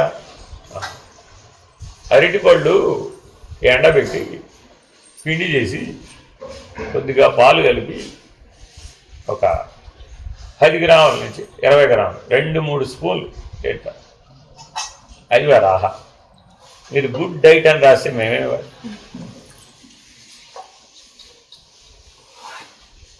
అప్పుడు వారు ఏం చేయాలి? ఇప్పుడు ఏం చెప్పాలి? ఆయన FRCS లండన్ 3 స్పూన్లు అరటిపండు గుజ్జు తినే ఆయనకి మీరు హోల్సమ్ డైట్, గుడ్ డైట్ అంటే నీ ప్రాణం నిలవడానికి 3 స్పూన్లు అరటిపండు గుజ్జు చాలు. ఆయన వారు జీవించి చూపెట్టారు. ద్రష్టగా ఉంటే, బ్రహ్మముగా ఉంటే. ఇప్పుడు మనం ఎలా ఉన్నాం? ఇప్పుడు ఏ దశలో ఉన్నాడు మనం? అంటే మనం ఏ స్థాయికి మనం ఈ శరీరాన్ని సమర్థవంతంగా మార్చాలి? ఆ శరీరం క్షీణదశకి చేరుకోలేదండి, సామర్థ్యాన్ని పొందింది. నిజానికి అన్ని సమస్యలు మనకే కనుకుంటే మల్టీ ఆర్గాన్ ఫెయిల్యూర్ వెళ్ళిపోవడమే. ఎందుకని? ఇన్పుట్ లేదు, అవుట్పుట్ లేదు. 3 స్పూన్లు అరటి గుజ్జు తింటే విసర్జ కావాలేం పనిచేస్తాయి? పనిచేయవు. మరి డైజెస్టివ్ సిస్టమ్ ఏం పనిచేయదు, ఎక్స్క్రిటరీ సిస్టమ్ పనిచేయదు. ఆయన గాలి తీసుకోవాల్సిన అవసరం లేదు, ఎప్పుడు పైనే ఉంటాడు. ఆయన పరాత్పరంలో ఉంటాడు. No inhale exhale. అప్పుడు శ్వాసకోశ వ్యవస్థే లేదు. మరి బ్రెయిన్, సెంట్రల్ నర్వస్ సిస్టమ్ పనిచేయాలి వద్దా? ఎండోక్రైన్ సిస్టమ్ ఇవన్నీ ఉంటే కదా అది పనిచేసేది. ఇవేమి లేకపోతే అది పనిచేసేది ఏముంది అసలు అక్కడ? మరి ఎప్పటికప్పుడు అడ్రినలిన్ పంప్ అవ్వాలి కదా, మెలటోనిన్ రావాలి కదా. వారికి నిద్రతో పని లేదు, ఎమర్జెన్సీ లేదు. ఇంకా అయ్యేది ఇప్పుడు ఆయనకి ఏ సిస్టంలో పనిచేస్తున్నట్టు? బ్రహ్మనిష్ట. అక్కడున్నాడు, అక్కడుండి దీన్ని నడుపుతాడు. ఇప్పుడు మరి దీన్ని దాని స్థాయికి పెంచాలా, దాన్ని దీని స్థాయికి దించాలా? కాబట్టి నీ శరీర ప్రాణ మనోబుద్ధులను దృశ్యంగా భావించి వాటిని ద్రష్టలో లయం చేయడమే ధ్యానం. ఇది ఉత్తమ ధ్యానం, సహజ ధ్యానం. ఈ దృశ్యాలన్నీ ద్రష్టలో లయమైపోయినాయి అంతే, లేనే లేవు. అప్పుడు మాత్రమే మీరు లేనే లేవు అనడానికి పనికి వచ్చింది. ఇప్పుడు మీరు ఎలా చెప్తున్నారు లేనే లేవని? ఏమంటే ద్రష్టగా ఉంటే అవన్నీ ఉన్నాయా అంటే ఏం చెప్పారు? అది లేవండి బాబు. ఎలా లేవు మీకు? ఏమో మీకు తెలియాలి. మహానుభావులు ఇలా వెళ్ళారు, అనుభవ నిర్ణయంతో వెళ్ళారు. వాళ్ళు మహానుభావులని ఒప్పేసుకున్నాం. ఎందుకని? వాళ్ళకున్న ఏ ఒక్క శక్తి మన దగ్గర లేదు. కాబట్టి మీ సామర్థ్యం చేత, లయం చేసుకునే సామర్థ్యం చేత స్థితి కలుగుతుంది. జ్ఞానం అంటే స్థితి. మీరెన్నిటిని లయం చేసుకోగలరో దాన్ని బట్టి సముద్రం కెపాసిటీ. సముద్రం కెపాసిటీ దేన్ని బట్టి అయింది? ఎన్నో వచ్చి సముద్రంలో పడిపోతాయి. Definitely it is capable. ఎంత క్యాపబుల్ అయ్యా? సకల భూమండలం కొట్టుకుపోయినా సముద్రంలోకి తీసుకో. రేపు పొద్దున ప్రళయం వచ్చిందండి, అప్పుడు ఈ భూమి ఎక్కడికి పోతుంది? కొట్టుకుపోతుంది అంతే. పైన ఎక్కడా భూమి కనపడదు, అంతటా నీళ్ళే. ఆ సముద్రం మొత్తం కలిసిపోవాలి. అని అలాగా వచ్చేసుకుంది లోపలికి అంతే. ప్రళయం అంటే లయమే. మరి మనం కూడా లయం అంటే శరీరాన్ని చైతన్యంలో లయం చేయాలి, ప్రాణాన్ని చైతన్యంలో లయం చేయాలి, మనసును చైతన్యంలో లయం చేయాలి, బుద్ధిని చైతన్యంలో లయం చేయాలి. చైతన్యం మాత్రమే ఉంది, ద్రష్టగా ఉంది. ఇది శాంభవి దీక్ష. ఈ త్రివిధ దీక్షలు చాలా చాలా ఇంపార్టెంట్. ఎందుకని? హంసతత్వం అంతా దృశ్యంగా తెలియదు, అన్ని చైతన్యంలో లయం అయిపోయినాయి. ద్రష్ట పరమహంస ఏమిటి? చైతన్యం మాత్రమే ఉంది రేవు. ఏమిటి? ఇడ్లీలు చైతన్యం, సాంబార్ చైతన్యం. ఇంకా అదంతా ఉందా వీడికి? ఇప్పుడు దృశ్యమే లేదు అక్కడ. మళ్ళీ మీ ఫేవరెట్ డిష్ ఏంటో చెప్పండి, కొద్దిగా చేసిస్తాం. అందుకని పరమహంస ఒక రకమైన ఆహారం తీసుకునేవారు. వీరెలా 3 స్పూన్లు అరటి గుజ్జు తినేవారు, రామకృష్ణ పరమహంస కూడా ఒక ఆహారం తీసుకునేవారు. అది అప్పుడే ఆహారం. ఏమిటయ్యా అంటే అది కేవలం శారదాదేవి గారు మాత్రమే తయారు చేస్తారు. ఏమిటంటే అది 1 లీటర్ పాలని అర్ధపావు 125 ml అయ్యేదాకా ఎగరబెట్టేది. ఏమంటారు? తక్కువ మంట మీద బాగా కాచి కాచి కాచి కాచి కాచి కాచి కాచి అదే తగ్గిపోతూ ఉంటుంది, నీరు ఆవిరి అయిపోతూ ఉంటుంది.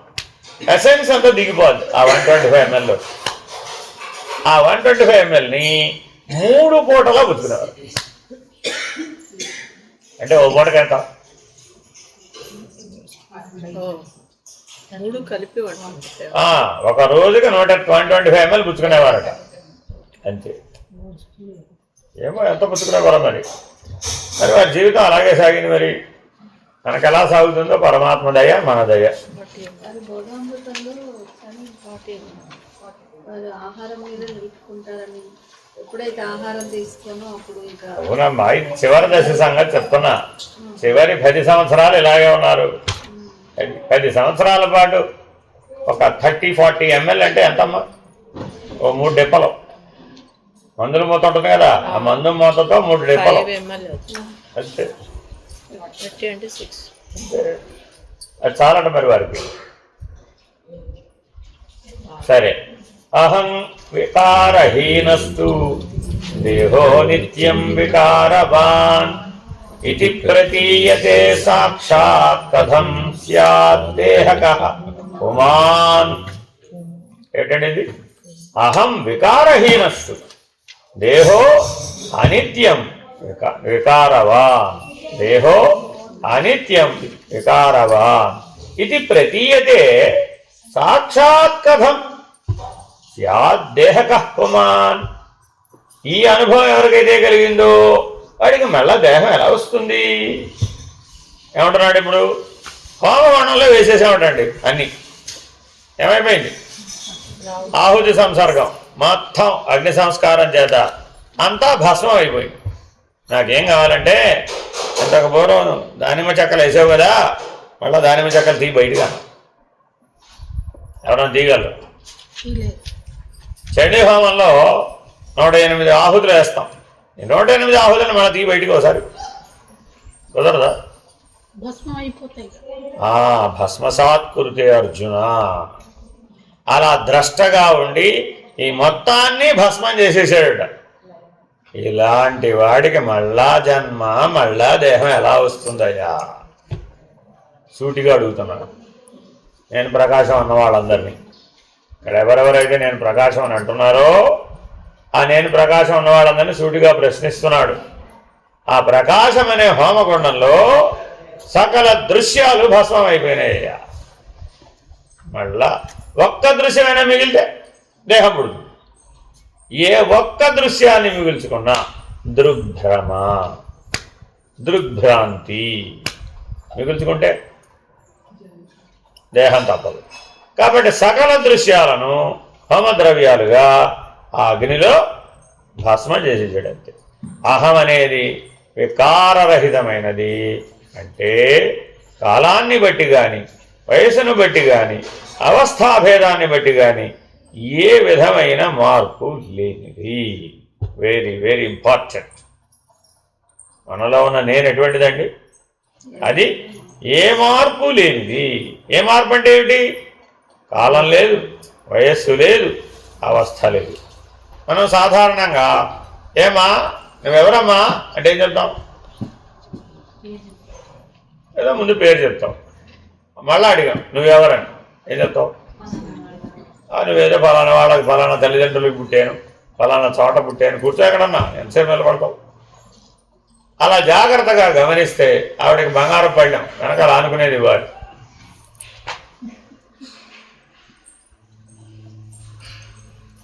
మరి అప్పుడు అది నువ్వేనా? కాదు కదా. మరి మళ్ళా అడిగాం నువ్వెవరమ్మా అని. ఇప్పుడేం చెప్పావు? నేను ఫలానా కాలంలో పుట్టానండి, నేను ఫలానా శరీరానికి సంబంధించిన అవస్థ అంటే బాలుడనో యువకుడనో లేదా పెళ్ళైన వాడినో లేదా సన్యాసినో లేదా ఆశ్రమ ధర్మాన్ని బట్టో లేదా వర్ణ ధర్మాన్ని బట్టో లేదా వ్యాపార ధర్మాన్ని బట్టో లేదా నీకున్నటువంటి అవస్థ అంటే మేలుకొన్నవాడినో కలగంటున్నవాడినో నిద్రపోతున్నవాడినో నేనెవరికి ఇన్ని సమాధానాలు చెప్పచ్చు. కానీ ఇవేవి సత్యం కాదు. ఎందుకని? ఇవన్నీ మారిపోయేవి. నీలో ఉన్న నేను ఎటువంటిదయ్యా? మారనిది. ఆ మారని నేనుకే ద్రష్టని పేరు, మారేవాటన్నిటికీ దృశ్యం అని పేరు. అర్థమైందండి? ప్రతిరోజు మీరు 30 ఏళ్ళ నుంచో 40 ఏళ్ళ నుంచో వంట వండుతున్నారండి. వండుతున్నారా లేదా? ఏం వండారో లిస్ట్ అంతా చదవండి. ఏ రోజు ఏం వండారు చెప్పండి. అంటే మీరు కాదా వండింది? అవన్నీ మారిపోయినవి. వండిన మీరు మాత్రం మారలేదు. కాబట్టి మీరెవరు? ద్రష్ట. మీ వంట అంతా దృశ్యం. అది నువ్వు ఏ వండినా దృశ్యమే అంతే. ఎందుకని? అంతకంటే దానికి ఉనికి లేదు అంతే. వ్యవహారం కూడా లేదు, అనుభవం కూడా లేదు. మారిపోయేవి 3. ఏమిటవి? ఉనికి, వ్యవహారం, అనుభవం. కాబట్టి అల్టిమేట్గా 4వది ఏమిటయ్యా అంటే నిర్ణయం. ఏమిటయ్యా నిర్ణయం? లేంది. అది మారిపోతుంది. కావున లేదు. ఏమడిగానంటే 30 ఏళ్ల క్రితం మొదటిసారి వంట వండావు కదా, అప్పుడు వండిన వంట పట్టరామా అన్న. 30 ఏళ్ల క్రితం మొదటిసారి వండిన వంట ఎప్పుడు పట్టరమ్మంటే 30 ఏళ్ళ తర్వాత పట్టరాగలుగుతావా? లేవుగా. వండలేదా? వండలేదా? ఇప్పుడు అడిగితే పోని అది గుర్తు తెచ్చుకుని అప్పుడు ఎలా వండేవి ఇప్పుడు వండి పట్టరా అన్న. అదేమిటమ్మా, నువ్వు కర్తవు కాదా? నువ్వు భోక్తవు కాదా? అదేమిటి నువ్వేగా తిన్నది? వండుకుని ఎవరు తిన్నారేమిటి? నువ్వేగా తిన్నావు. మరి నువ్వే చేసావు, నువ్వే తిన్నావు. అలాంటివంటే ఇప్పుడు వండుకురా అమ్మా. అంతకుమించి నేనేం అడగలేదు. ఏమన్నా అసాధ్యం స్వామి. అదేమిటి? గుర్తులేదు. ఆ మొదటి రోజు ఏం వండానంటే ఏం చెప్తాను? నేనేం వండానో చెప్పమంటే చెప్తా.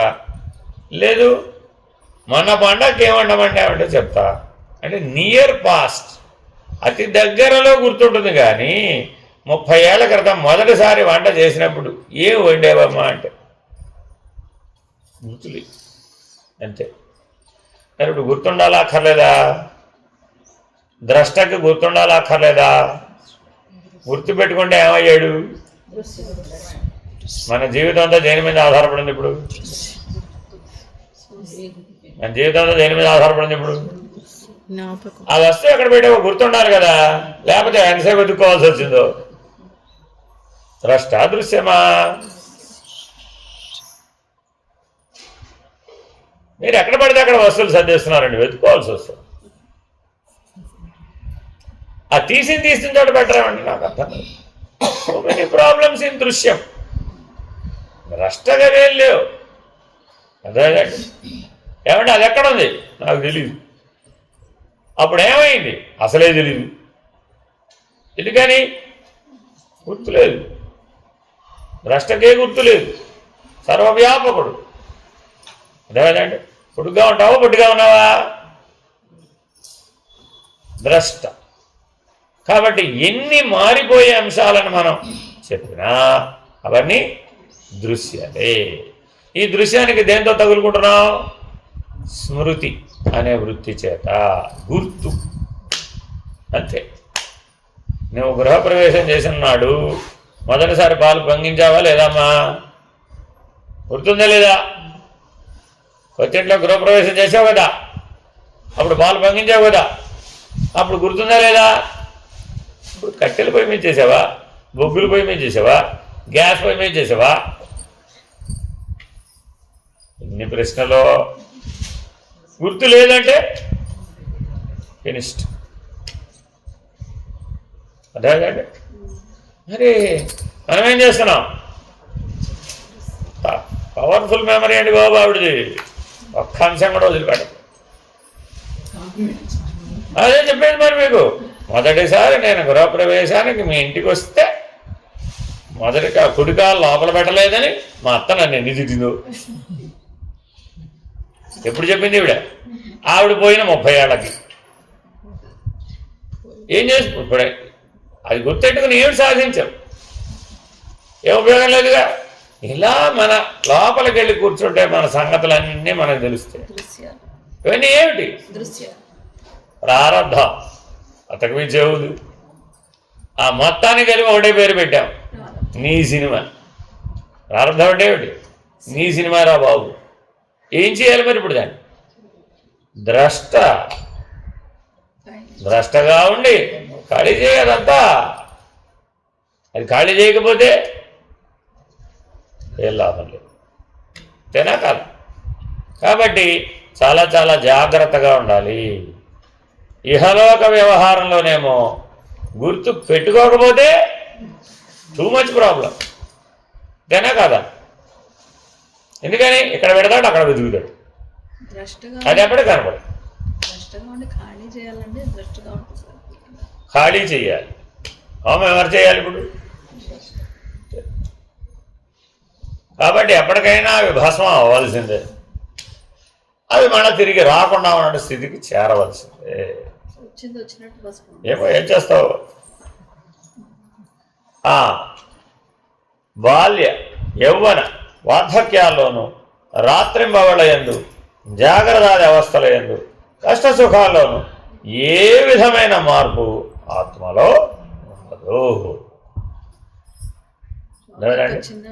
వారం రోజుల క్రితం ఎన్ని గంటలు నిద్రపోయారు మీరు? వారం రోజుల క్రితం ఎన్ని గంటలు నిద్రపోయారు? రాత్రి ఎన్ని గంటలు నిద్రపోయారని చెప్తాం. వారం రోజుల క్రితం ఎన్ని గంటలు నిద్రపోయారు చెప్పలేవా? పోనీ 1 సంవత్సరం క్రితం చెప్పు. గుర్తులేదు మీ దగ్గర? చూసుకోండి, మీరు చెప్పలేరండి. అనుభవించలేదా? అయ్యో పోయే ఉంటారండి, రోజు పోతున్నాను కదండి. అంతేనా కదా? పోయిన జన్మలో మరణించే ఉంటావుగా. ఆ మరణానుభవం ఎలా ఉండదు కాసేపు కదా. ఏమిటి పుట్టలేదా పోలేదా? ఇప్పుడు పుట్టామంటే అప్పుడు పోయినట్టే కదా. అదే కదా కన్ఫర్మేషను. ఇక్కడ బయలుదేరాడండి, ఎక్కడో చోట దిగాలిగా. లేకపోతే ట్రైన్ లాస్ట్ స్టేషన్లోనే దిగేసేయాల్సిందే మధ్యలో దక్కకపోతే. మరి అప్పుడు ఏం చేయాలి? మరి అప్పుడు దిగనట్ట అది దిగితే అనుభవం చెప్పు. ఇప్పుడు మరి పొద్దునంతా నిన్న రాత్రంతా ఏం పెట్టాడు? ఈ సూక్ష్మ శరీరమే అక్కడికి వెళ్ళిపోయిందండి, ఈ కారణ శరీరమే అక్కడికి వెళ్ళిపోయిందండి, ఇదంతా పట్టుకొని అక్కడ చేరిపోయిందండి. ఏది చెప్పమ్మా? కాని కామ ఈ తప్ప మానవ జీవితంలో అన్నీ ఇవే. దేర్ ఇస్ నో కాని. వెళ్ళావా వెళ్ళలేదా? వెళ్ళగా సృష్టి ధర్మం ఇది కూడా మరి ఉందా లేదా? ఈ సృష్టి ధర్మంలో భాగం కాదు, మరుపు సృష్టి ధర్మంలో భాగం కాదు. అంటే పోయిన జన్మవి ఇప్పుడుకి గుర్తు పెట్టుకుంటే కష్టం అనేసి అలాగా సృష్టి ధర్మంలో వచ్చింది కదా. అలా అన్ని వదిలేసి ఉంటే వాసనాక్షయం అప్పుడే అయిపోయేది కదా. అన్నీ కాదు. ఏం పాపం కావాల్సినవి ఉంచుకుంటావా? అక్కర్లేని వదిలేస్తావా? కాదండి, ప్రారంభం ఎలా అదే చేస్తుంది అనుకుంటాను. ఎలా? యాక్చువల్లీ తెలివి లేదు కదమ్మా, ఉపాధి లేదు కదా, చేయడానికి ఏముండాలి? లేదుగా. First day of the zygote దగ్గర ఉపాధి ఏది? ఆ సూక్ష్మ శరీరం కారణ శరీరం తల్లి తండ్రి సూక్ష్మ కారణ శరీరాల్లో చేరింది. ఆ ఉపాధుల్ని విడిపించుకోవడానికి వాడగలుగుతుందా? లేదు కదా, ఆ ఛాన్స్ లేదు. దాన్ని ఉపయోగించుకొని పునః ఉపాధిని పొందడానికి ఉపయోగించుకోగలే కానీ సూక్ష్మ కారణ శరీరాన్ని బాగు చేయడానికో రద్దు చేయడానికో విడిపించుకోవడానికో సెలక్షన్ చేసుకోవడానికో నో ఛాన్స్. అవి బ్యాక్ యార్డ్ లో ఉంటాయండి, అవి పోవు ఉంటాయి. నీ ఇష్టం, అన్నిటితో వస్తుంది. ఏ దృశ్యంతో ఇందాకేం చెప్పాడు? ఏ దృశ్యం మిగిలినా జన్మ వస్తుంది అన్నాడు, అంతే. నీ ఇష్టం. మరి క్యారీ ఫార్వర్డ్ అంతా దేంతో అవుతుంది? సూక్ష్మ కారణ శరీరాలతోటే. మరైనప్పుడు పోయినసారి మృత్యువు శరీరం పడిపోయింది కదా, మరి అప్పుడు దాని అనుభవం సూక్ష్మ కారణ శరీరాల్లో ఉండాలి కదా, ఉంటేనే కదా అది మళ్ళా అటువంటి స్థాయిలో నుంచి మళ్ళా దాన్ని విడిపించుకోవాలనే ఈ ఉపాధిని పొందుతోంది. రికార్డ్ చేసే టైం లేదు. మీరే ఆలోచించాలి. ఇప్పుడు రాత్రంతా పెద్ద డిస్కషన్ జరిగింది కదా, అటు కొడితే ఇటు ఇటు కొడితే అటు, ఎంతసేపు గంటన్నర సేపు శిరోవేదం తప్ప అందులో ఏం మిగలలేదు. అల్టిమేట్గా నిర్ణయం ఏం కలిగింది? నిర్ణయం ఏం కలాల, ఊరికే ఫుట్బాల్ ఆడారంతే. మనం ఎక్కడ గుర్తు పెట్టుకోగలుగుతున్నాం అనే దాన్ని బట్టి కదా. ఏమో నాకు తెలీదు. ఇప్పుడు అవన్నీ నీ చిత్త వృత్తులు ఉన్నాయా లేదా? ఆ చిత్త వృత్తులు ఎలా పనిచేస్తే నీ జీవితం అలా ఉంది. ఆ చిత్త వృత్తులలో కర్మత్రయం ఉందా లేదా? ఉంది. మరి ప్రారంభంగా నువ్వు ఎంపిక చేసుకున్నావా? కాలం వల్ల నీకు ప్రారంభం లభించిందా? అంతా కాలం చేతుల్లో ఉంది.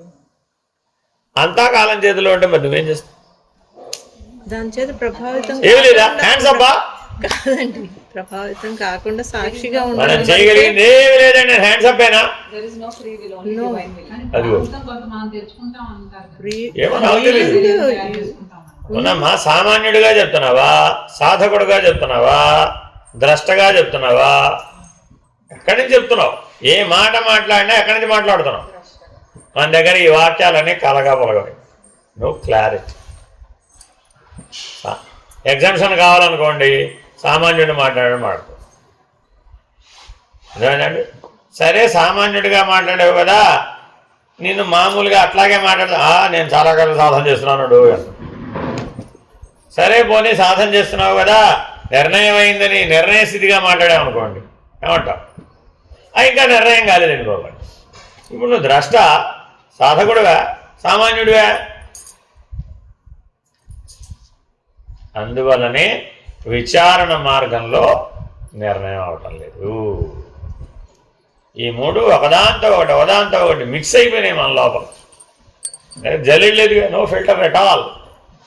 ఇవి సామాన్యుని వాక్యాలు, ఇది సాధకుని వాక్యాలు, ఇది లక్ష్యాన్ని సూచించే వాక్యాలు. ఇది లక్ష్య స్థితిలో నిర్ణయం అయితే, ద్రష్టగా ఉంటే చూసే విధానం. ఈ క్లారిటీ మనలో ఏర్పడనంత వరకు మీ విచారణ జస్ట్ బీటింగ్ ది బుష్. మూలాన్ని ఖండించడం మీ వల్ల కాదు. అదే మాట ఇక్కడ అంటున్నాడు. ఇక దేహమో సర్వదా వికారములతో కూడినది. 2 సార్లు సర్వదా సర్వదా అన్నారు. అంటే అర్థం ఏంటి? అని ఒప్పుకున్నా ఒప్పుకోపోయినా అని అర్థం. క్షణక్షణం అన్ని విధాలా మార్పు చెందుతూ ఉండి. ఇంతకీ దేహం అంటే ఇందాక ఏం చెప్పాను అంటే అర్థం ఏంటి? నువ్వు దాంట్లో నెయ్యి వేయాలా వద్దా, హోమద్రవ్యాలు వేయాలా వద్దా? వేస్తే నువ్వు చెప్పినట్టు అగ్నిజ్వాల కరెక్ట్గా అంటే ఉండాలా, దాని ఇష్టం వచ్చినట్టు రావాలి. అదే అండి అధిష్టానం ఉంది కదా అగ్నిదేవుడు. హోమం చేస్తున్నారమ్మా, ఆ హోమం ఎంత ఎత్తు రావాలి, ఇంతే రావాలి అని నువ్వు నియమించగలవా? నియమించలేరు. ఎందుకని? రామా చూడండి మరి. కాబట్టి ఆ దేహం అనే దాంట్లో హోమం జరిగేటప్పుడు ఇది ఇంతే ఉండాలి, ఈ అనుభవం ఇంతే ఉండాలి, ఇలాగే ఉండాలి అనాలంటే నీ స్వాధీనమై ఉండాలి. నీ స్వాధీనంలో లేకుండా చెప్తావు, చెప్పలేవుగా. కాబట్టి అసలు ద్రష్టగా ఉన్నవాడి స్వాధీనంలో ఏం లేవు. ఇప్పుడు అప్పుడు అన్ని వాడు నియమించగలడు కదా, అన్నిటినీ నిర్ణయించగలడు, అన్నింటినీ నియమించగలడు. వాడి సామర్థ్యం అది. ఇప్పుడు మనం దేన్ని నియమించగలుగుతున్నాం, దేన్ని నిర్ణయించగలుగుతున్నాం? శరీరమా, ప్రాణమా, మనస, బుద్ధ, చైతన్యమా? ఏవి నా స్వాధీనం లేదు. మరి అప్పుడు ద్రష్ట ఎట్ అవుతావు? ఏమీ నేను నిర్ణయించలేను. మరి అప్పుడు ఎలా అవుతావు? అప్పుడు ద్రష్ట అంటే అర్థం ఏంటి? నేను ప్రకాశం అన్న వాళ్ళందరికీ చెప్తున్నా ఈ మాట. అన్నీ నీ స్వాధీనంలో ఉండాలి, అన్నింటినీ నిర్ణయించగలిగే సామర్థ్యం ఉండాలి నీకు. ఎవ్వరి సహాయం నీకు అవసరంలా. ఎందుకని? నువ్వే మొదటివాడివి సృష్టిలో. నీకు అంత బలం ఉంది. నీకే శాస్త్రాలు అవసరంలా, నీకే పటాలు అవసరంలా, ఎవరి సహాయం కూడా అవసరం. ఎందుకని?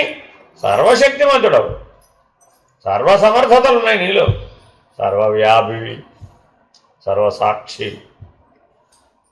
మరి అటువంటి స్థాయిలో ఉన్నటువంటి వాడివి ప్రకాశం అంటే అర్థం అది. ఏమడుగుతున్నావు?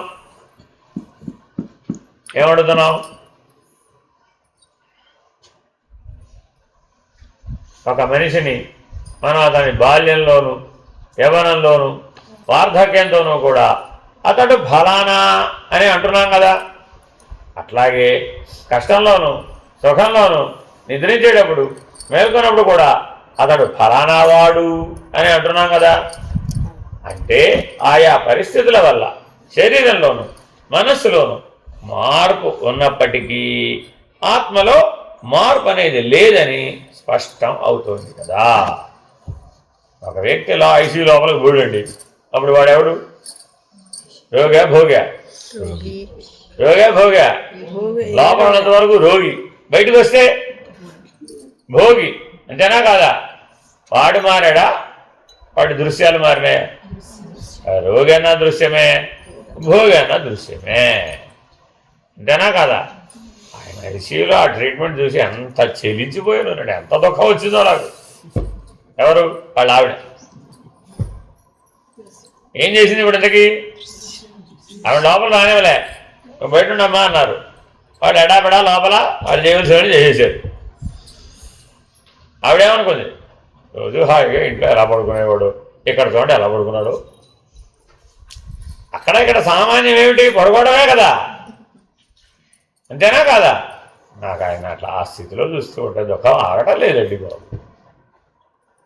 మళ్ళీ ఇంటికి ఎప్పుడు వెళ్తామో, ఆయనకి విడిగడ అన్నం ఎప్పుడు పెడతాను, ఈ డైలాగులన్నీ ఎప్పుడు?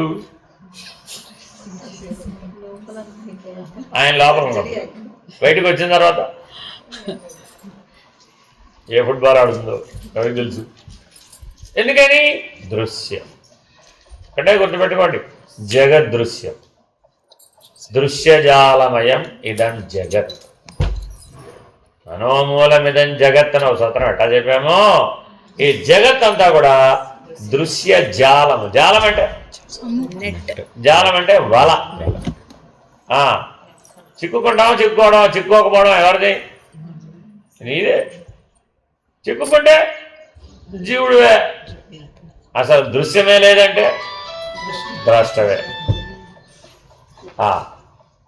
యస్మాత్ పరమితి శ్రుత్యా తయా పురుషలక్షణం వినీర్ణితం విమూఢేన కథం స్యాద్ దేహకః పుమాన్.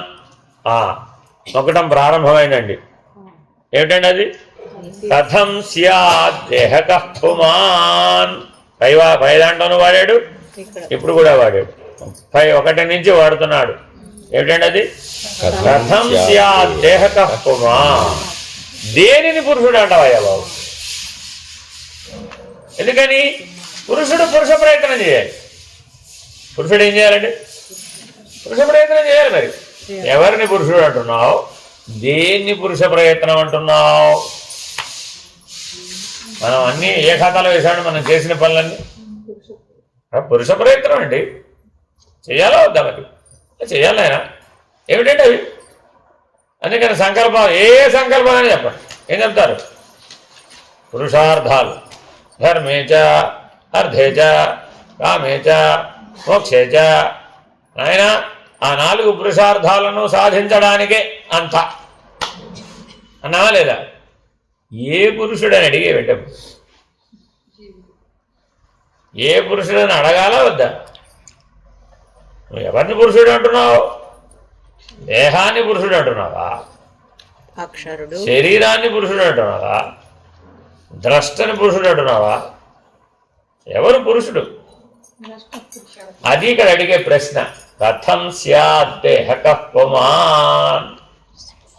నా ధర్మం ఉంది కదండి, చెయ్యాల్సిన ధర్మం ఉంది కదండి అంటాడా లేదా? ప్రతివాడు చేత దగ్గరకు వచ్చేప్పుడు ఏమన్నాడు? ఇదే మాట అన్నావా లేదా? వెంటనే అడిగాను, ఎవరిదయ్యా ధర్మం? శరీరాందా? సూక్ష్మ శరీరాందా? స్థూల శరీరాందా? కారణ శరీరాందా? ఎవరిది ధర్మం? అవన్నీ దృశ్యాలు కదా. దృశ్యానికి ధర్మమే అవునా కదా? అదే మాట్లాడుతున్నానండి. యస్మాత్ పరమితి శ్రుత్యా తయా పురుష లక్షణం వినీర్ణితం విమూఢేన. మనం చేసిన నిర్ణయాలన్నీ దేంతో చేస్తున్నాడా? విమూఢ. విశేషమైన మూఢత్వం. మామూలు మూఢత్వం అయితే బాగుండొచ్చు. విశేషమైన మూఢత్వంతో ఎవడు పురుషుడనే వివేచన చేయకుండా మనం పండితుల చేత యస్మాత్ పరం ఇత్యాదిగా గల శృతి వాక్యాల ద్వారా, అంటే శ్వేతాశ్వేతరోపనిషత్తులో వివరం చెప్పారు. పురుషుని యొక్క లక్షణాలు ఎటువంటివో నిరూపింపబడ్డవి కదా. అటువంటిప్పుడు ఈ దేహం పురుషుడు ఎట్లా అవుతుంది? కాబట్టి అన్ని దేహధర్మాల, స్వధర్మాల, పరధర్మాల. అందుకని భగవంతుడు ఏం చెప్పాడు? స్వధర్మే నిధనం శ్రేయ. ద్రష్టగా ఉండటమే స్వధర్మం. పరధర్మో భయావహ. ఏ ప్రమాణంతో చూడమన్నాడు? పరధర్మం అవునా కాదా? నీకు భయం పుట్టిందా పుట్టలేదు? ఏ సందర్భంలో అయినా సరే నీకు భయం కలిగిందండి. దేనివల్ల కలిగింది? ఆ పరధర్మం వల్ల కలిగింది. అర్థమైందండి? పేషెంట్ని అడిగాం, ఆపరేషన్ థియేటర్లోకి తీసుకెళ్ళేవాడు, బాగున్నావా అని. ఏమంటాడండి? మళ్ళా బయటకు వస్తానో లేదో అని భయంగా ఉన్నట్టు. ఎందుకని? పూర్వానుభవం, హార్ట్ అటాక్ వచ్చిన అనుభవం ఉందా లేదా? ప్రాణం పోయేదే. గట్టిగా సడన్ కార్డియాక్ అరెస్ట్ వస్తే ఇంక మళ్ళీ అడిగేది ఏమి లేదు. నువ్వు అడిగేలోపు వాడు వెళ్ళిపోతాడు అంతే. ఇంకా ఉన్నాడంటే ఇంకా పర్వాలా, దారిలో ఉన్నాడు అనమాట. అటో ఇటో తేలలేదు ఇంకా. అంతేనా కాదా? ఆపరేషన్ చేయాలి ఆయనకి, గుండె కోసి ఆపరేషన్ చేయాలండి. లోపల తీసుకెళ్తున్నారు. ఏమని చెప్తాం? ఏమడుగుతాం? బాగుంది, ఏమడగాలో తెలియదు. బాడీ లాంగ్వేజ్ అనమాట. బాగున్నావా అని అడగాల, బాగుండి వస్తా. రామ ఏమడగానే అప్పుడు ప్రమాదమే. మాటలతో అడిగితే చాలా ప్రమాదం అండి బాబు. అంతేనా కాదా? లేదు, ఏం పర్వాలేదు, ఐ విల్ టేక్ కేర్ అంటున్నావు, అభయహస్తాన్ని ఇస్తున్నావు. ఎందుకని? బయట ఉన్నవాడు నువ్వేం కాపాడతావు? కాపాడితే లోపల ఉన్న డాక్టర్ కాపాడాల్సిందే తప్ప బయట పేషెంట్ అటెండెంట్ ఏం కాపాడతాడు? అర్థమైందండి? మళ్ళా చూడండి, డాక్టర్ గారు బయటకు వచ్చాడు, ఏమడుగుతారు అంటే ఏమిటి అర్థం? క్షేమమేనా, బాగున్నాడా లోపలికి వెళ్ళిన వాడు అని అడుగుతున్నావు. చూడండి ఈ ఈ ఈ బాడీ లాంగ్వేజ్ దేనికైనా పనికి వస్తుందండి. ఆయన కూడా ఏం చెప్పాడు, డోంట్ వరీ. ఇది కూడా అదే. అయ్యో రామా, చూడండి. సరే, ఆయన తెలివి తప్పి బయటకు వచ్చాడు. అంతేగా, వెంటనే తెలివి ఎక్కడ వస్తుంది? తెలివి తప్పి వచ్చిన వాడిని ఈ హడావిడి బ్యాచ్ ఉంటారు కదా, వీళ్ళేం చేస్తారు? ఆవిడ చెప్తుంది, ఇప్పుడిప్పుడే లేవడు వాడు, కంగారు పడకు నర్సు పక్కన తీసుకెళ్ళేవాడు. ఇప్పుడిప్పుడే లేవడం, 4 గంటల తర్వాత లేస్తాడు, ఊరికే ప్రశాంతంగా కూడా వాడిని డిస్టర్బ్ చేయమాట. ఆయన పట్టుకెళ్ళి ఐసీయూలో పెట్టేసి మీరు అందరూ బయటపడి పోండి, అవుతుంది తెలివి వచ్చినాక పట్టుకొస్తాం. అంతేనా కదా? సరే, తెలివి వచ్చిందండి. మళ్ళీ ఏం చేసాం? ముందెవరు వెళ్ళి చూడాలి ఇప్పుడు?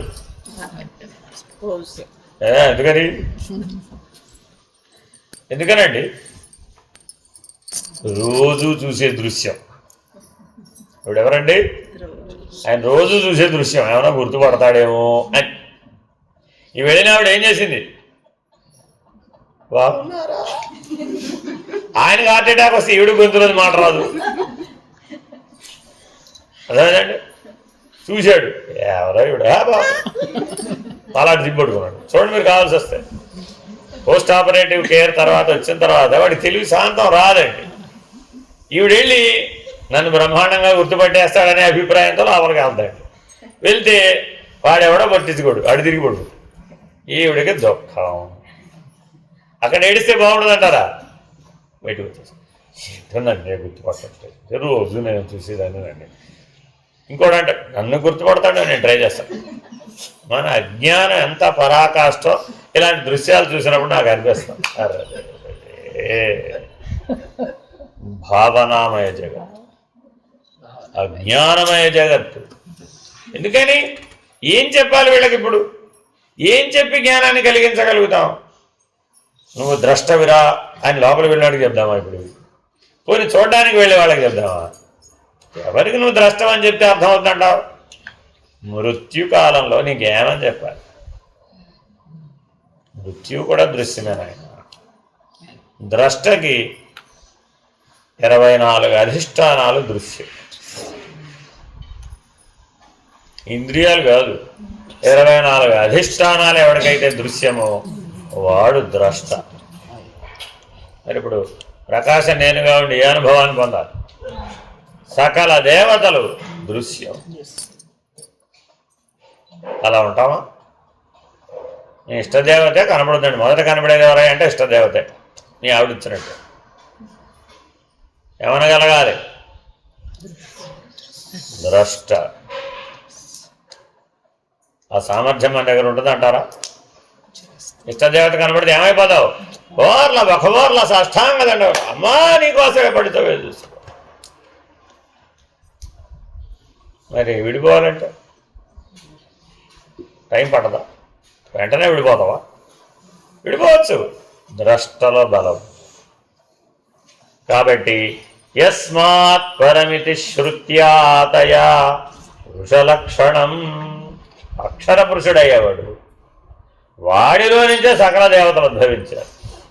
సకల దేవతలకు ఆధారం వాడు, సకల దేవతలకు అధిష్టానం వాడు. అటువంటి పురుషుడికి పురుషార్థములని ఏం చెప్పాను? ధర్మార్థ కామ మోక్షాలని పురుష లక్షణం.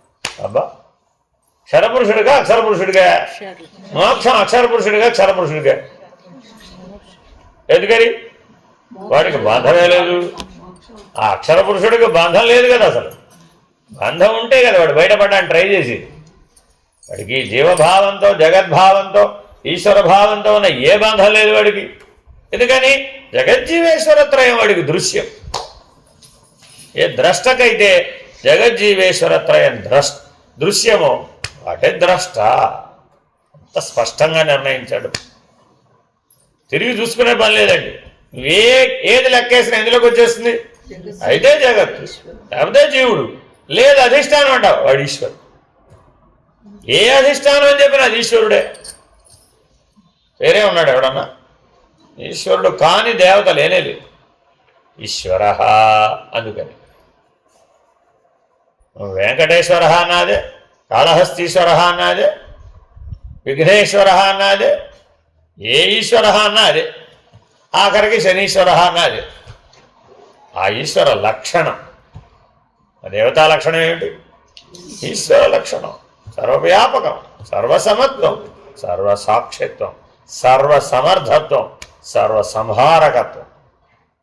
ఈ 5 లక్షణాలకి ఈశ్వర లక్షణాలని పేరు. ఇవి ఎక్కడ ఉంటే అదే ఈశ్వరుడు, ఎవరిలో ఉంటే వాడే ఈశ్వరుడు, ఏ స్థితిలో లభిస్తే అదే ఈశ్వరం, అదే ఈశ్వరీయం. కాబట్టి ఈ 5 లక్షణాలను నిలబెట్టుకున్నవాడే ద్రష్ట. యస్మాత్ పరం నా పరమస్తి కశ్చిద్యస్మాన్నాణీయో అనజ్యాయో అస్తి కశ్చిత్ వృక్ష ఇవ స్తబ్దో దివి తిష్టత్యేకస్తే వేదం పూర్ణం పురుషేణ సర్వం. ఇందులో ముఖ్యమైనది ఏది? పూర్ణం పురుషేణ సర్వం. ఇది ద్రష్టకు సంబంధించి. మిగిలిన ఎక్స్ప్లెనేషన్. ఈ పురుషుని కంటే గొప్పదైనది కానీ, సూక్ష్మమైనది కానీ, దీర్ఘమైనది కానీ ఇంకేదీ లేదు. అదీర్ఘమజమవ్యయం. తేలిక చెప్పేసింది. ఏమిటండి ఈ ఆత్మ? అదీర్ఘం, అజం, అవ్యయం. అదే ద్రష్ట. ఎందుకని? ఇంతకంటే విశాలమైంది, పొడవైంది లేనే లేదంటే సర్వవ్యాపకం. అజం, అసలు పుట్టే లేదు, మార్పే లేదు, అనుభవమే లేదు, పరిణామమే లేదు. అవ్యయం, అశాశ్వతం అనే దాంట్లో లేనే లేదు, అంతా శాశ్వతమే. ఏమంటే తనకు తాను క్షయించిపోకూడదు. ఏమంటే అర్థం ఏంటండి? ఎవరు వాడిని ఏం చేయగలరు, తనకు తానే క్షయించిపోతాడు. కాబట్టి దేహానికి శరీరానికి ఉన్న లక్షణం ఏమిటి?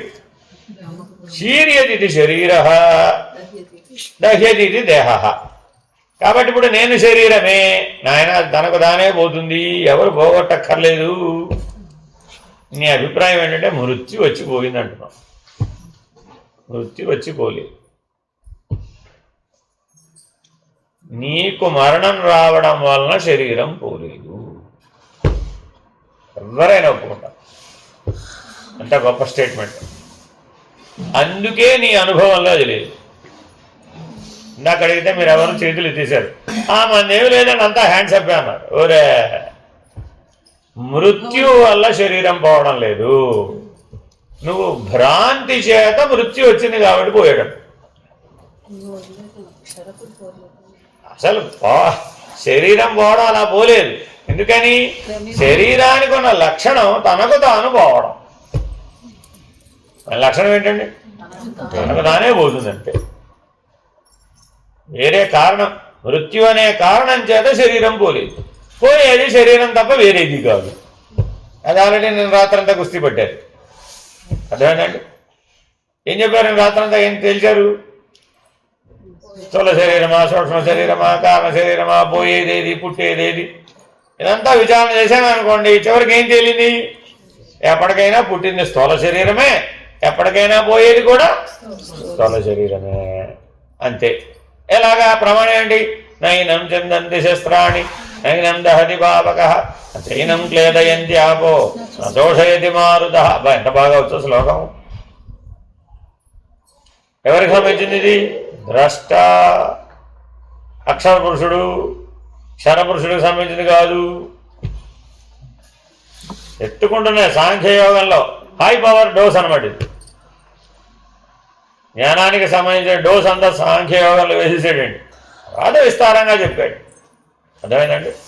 కాబట్టి ఇంకేమిటి? చినిగిన వస్త్రం వలే చూడు. మళ్ళా నేను క్షరపురుషుడినేనండి, అయ్యో నా శరీరం ఎలా పోయింది అని బాధపడిపోతున్నాను కదా నేను. అప్పుడు ఎలా ఉండాలట? పాసాంసి జీర్ణాని యథా విహాయ నవాణి గృహ్ణాతి నరోపరాణి తథా శరీరాన్ని విహాయ జీర్ణ. అది జీర్ణం అయిపోవడానికి నువ్వు కారణం కాదా? అదే జీర్ణం అయిపోవడానికి నువ్వు కారణం కాదా?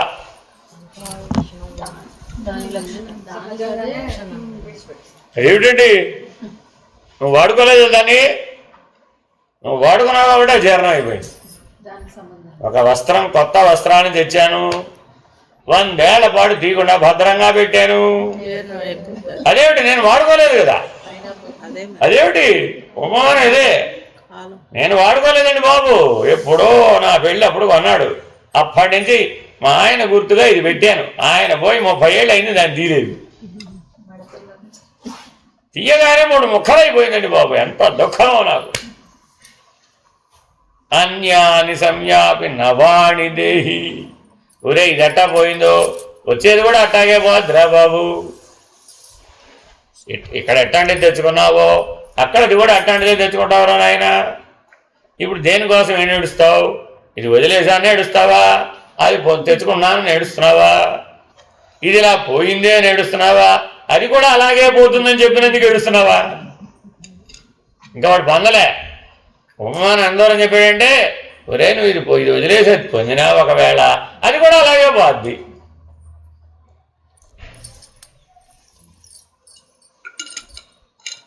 ఎంతమందో ఇది చదివి పరమాత్మ అంత పెసిమిస్ట్ ఏంటండి బాబు, నెగిటివ్ ఫెలో. వచ్చేదాన్ని కూడా చెడగొట్టేస్తున్నాడు. నాకు అర్థం కాదు. ఏదో హోప్ పెట్టుకున్నాను అనుకోండి, కాస్త ఈ జన్మ కంటే వచ్చే జన్మ ఉత్తమ జన్మ వస్తుందని, ఉత్తమ శరీరం వస్తుందని, ఆ బాగుపడ్డ శరీరం వస్తుందని. ఈ జన్మలో ఏవో బలహీనతలు ఉంటే ఉన్నాయి అనుకోండి, ఆ వేళకు నేను అధిగమించలేకపోయాను అనుకోండి. కనీసం ఉత్తర జన్మకైనా ఆ బలహీనతలు లేకుండా జీవించే అవకాశం ఆ దేహం వల్లే కదా నాకు వచ్చేది.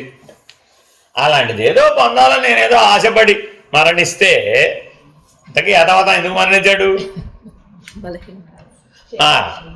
ఇక్కడ మార్చుకోలేనివి, ఇక్కడ వినియోగించుకోలేనివి, ఇక్కడ భోగించలేనటువంటివి, వీటన్నిటి అనుభవాలన్నీ మళ్ళీ పొందాలని నేనేదో ఇంతకంటే బెటర్ దేహం, ఉత్తమ దేహం పొందాలని ప్రయత్నం చేయడమే మరణం అట. ఇది వదిలిపెట్టడం కాదని మరణం అంటే, ఉత్తమ దేహాన్ని పొందే ప్రయత్నం చేయడమే మరణం అయ్యా బాబు. అసలు మృత్యు ఇప్పుడు అర్థం మారిపోయినట్టారా? మారిపోలేదు. ఎందుకని ద్రష్టగా మనం చూడటంలా, అక్షర పురుషుడిగా ఆలోచించటంలే, అన్వయం చేయలే. ఎంతసేపు ఎలా చేసాము? అయితే శరీరం లేకపోతే క్షర పురుషుడు, ఈ రెండే తప్ప అసలు అక్షర పురుషుడు అనే దృష్టి లేదు.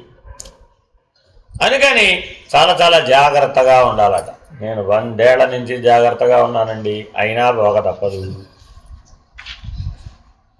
అంతే. ఎందుకయ్యా పుట్టింది పోక తప్పదయ్యా బాబు. అందుకని తారకామృతసారంలో చెప్తాడు, రాను ఎటులో పోను ఎటులో అయినదెటులో కానిదెటులో కనియు కానని తత్వం ఎటులో. ఆ చూపుకు తేలుతుందట. అందుకే దాన్ని తత్వ దర్శనమని, తత్వ దృష్టి అని అంటాం. కాబట్టి అక్షర పురుష నిర్ణయం దేంతో అవుతుంది? తత్వ దృష్టితో అవుతుంది, తత్వ దర్శనంతో అవుతుంది, తత్వ జ్ఞానంతో అవుతుంది, తత్పద దర్శనంతో అవుతుంది. అందుకని గురుగీత అంతా దేని మీద చెప్పింది? తత్పదం దర్శితం ఏన తస్మై శ్రీ గురుమూర్తయే నమః. కాబట్టి ఆ తత్పద దర్శనం లేదనుకోండి, తత్వదృష్టి రానే రాదు. కాబట్టి దర్శనం ద్వారా దృష్టి కలగాలి, దృష్టి ద్వారా దృశ్యాన్ని ఏం చేయాలి? ఏం చేస్తావో అది చేయాలి. చేస్తే నిర్ణయం అవ్వాలి. ఏమని? నేను ద్రష్టను, అక్షర పురుషుడను. శరీరం ఉండటం చేత కానీ, శరీరం పడిపోవడం చేత కానీ, దృశ్యమయం జగత్ అయినటువంటి జగత్ ఉండడం చేత కానీ, జగత్తు పోవడం చేత కానీ, ఈ రెండింటికి అధిష్టానమైనటువంటి ఈశ్వరుడు ఉండడం చేత కానీ, ఈశ్వరుడు లేకపోవడం చేత కానీ నేను ప్రభావితమయ్యేవాడను కాను అని ఎవరైతే సహజంగా ఉన్నాడో అట్టివాడే అక్షర పురుషుడు తప్ప ఇక ఈ దేహాన్ని పురుషుడని ఎలా అనగలం? ఇప్పుడు మనం ఏమంటున్నామండి, అంతా మీకు జెండర్ బయాస్ అండి. మీరన్నీ ఉపమానాలు ఆడవాళ్ళకే చెప్తారా? అంటే మగవాళ్ళు వినేవాళ్ళు లేరా? ఈ ప్రపంచంలో సాధకులు మగవాళ్ళు లేరా? ఎవరు ఎదురుగా ఉంటే వాడిని బట్టి చెప్తాడు. వాడికి చెప్పాలని ఏం లేదు అక్కడ. అర్థమైందండి?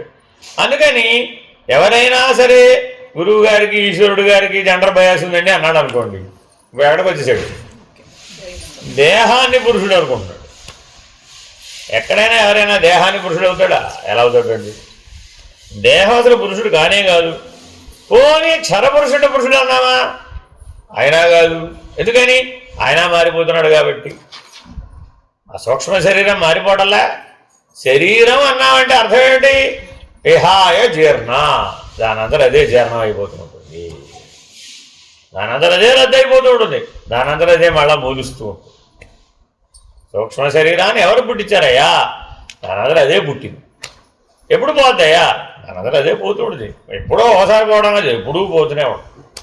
అందుకని అవతార్ మెహర్ బాబా ఏమన్నాడు, నాయన మన సంస్కారాలు రద్దు చేసుకుంటూ ఉంటావు, కొత్త సంస్కారాలు సంపాదిస్తూ ఉంటావు. ఇదే సూక్ష్మ శరీరం, ఇదే నీ జీవితం పో అన్నాడు. జీవుడు అంటే ఎవరండి అని ఆయన అడిగారు. జీవుడంటే ఏముంది? ఆల్రెడీ వాడి దగ్గర గోడౌను ఓ బ్యాలెన్స్ ఉంది, దాని అంతా అమలు చేశాడు, అనుభవం పొందాడు. పొంది ఏం చేశాడు? అది రద్దు చేసుకున్నాడు, దాంతో పోయితా. మళ్ళీ ఏం చేయాలి? ఇప్పుడు అలా మిగుల్చుకున్నాడు. ఇంకా బంగారపు ఉయ్యాలలో పోగలేదు. ఎప్పుడు? 3 నెలల వయసు. మా అమ్మ నన్ను చెక్క ఉయ్యాలో ఊపినండి. ఎన్ని గుచ్చుకురా అటు ఇటు పక్కలకి.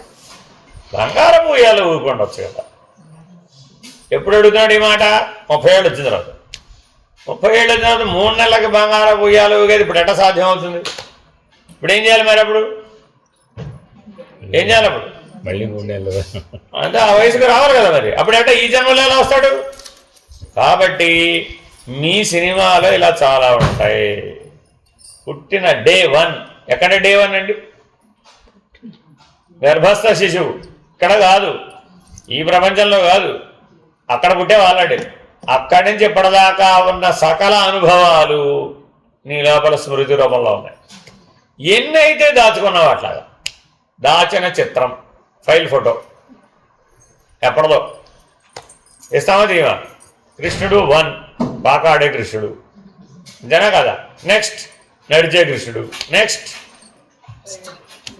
ఏదో కృష్ణుడు 1, 2, 3, 4. కృష్ణాభిమానం సినిమా చూడాలంటే 4 కృష్ణుడు కావాలి. ఎందుకని?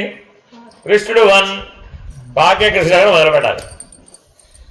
మరి ఇవన్నీ ఎప్పటికే దాచిన చిత్రాలయ్యా బాబు, అంతేనా కాదా? ఇలా జాగ్రత్తగా మన స్మృతిలో, అవృత్తిలో దాచిన చిత్రాలు చాలా ఉన్నాయి. అవన్నీ దృశ్యమా, ద్రష్ట? దృశ్యం. మరి ద్రష్ట స్థితిలో ఏం చేయాలి?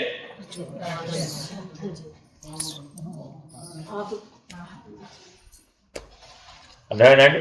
కాబట్టి చాలా జాగ్రత్తగా ఈ నిర్ణయాన్ని సమాధి నిష్టలో సాక్షాత్కార స్థితిలో పొందాలి. ఈ ద్రష్ట ఎప్పుడు వస్తాడండి?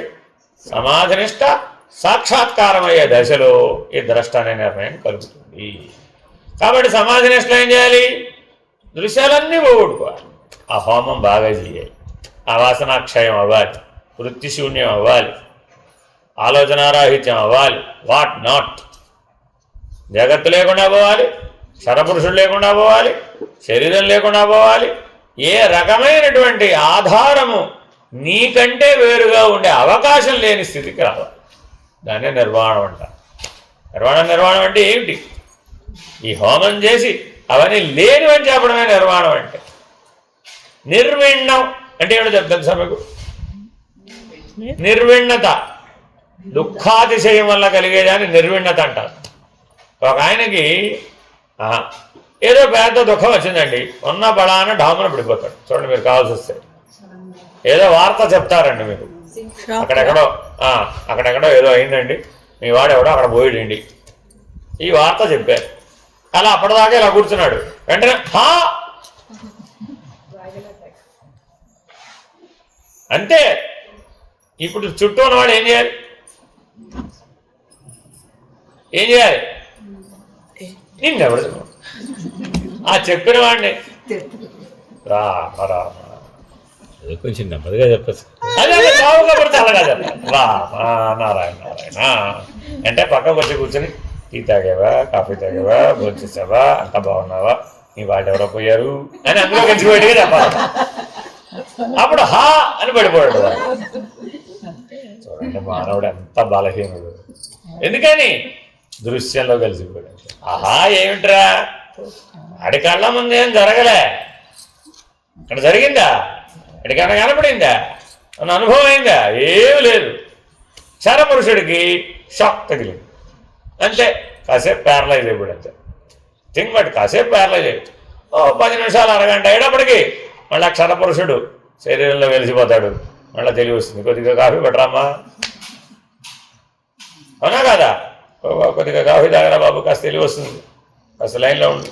అప్పుడు కూడా రాలేదు, ఏం చేయాలి, అన్నట్టయితే పిలవాల్సింది. అప్పుడు ఈ సబ్బరీలకు రాడు వాడిగా.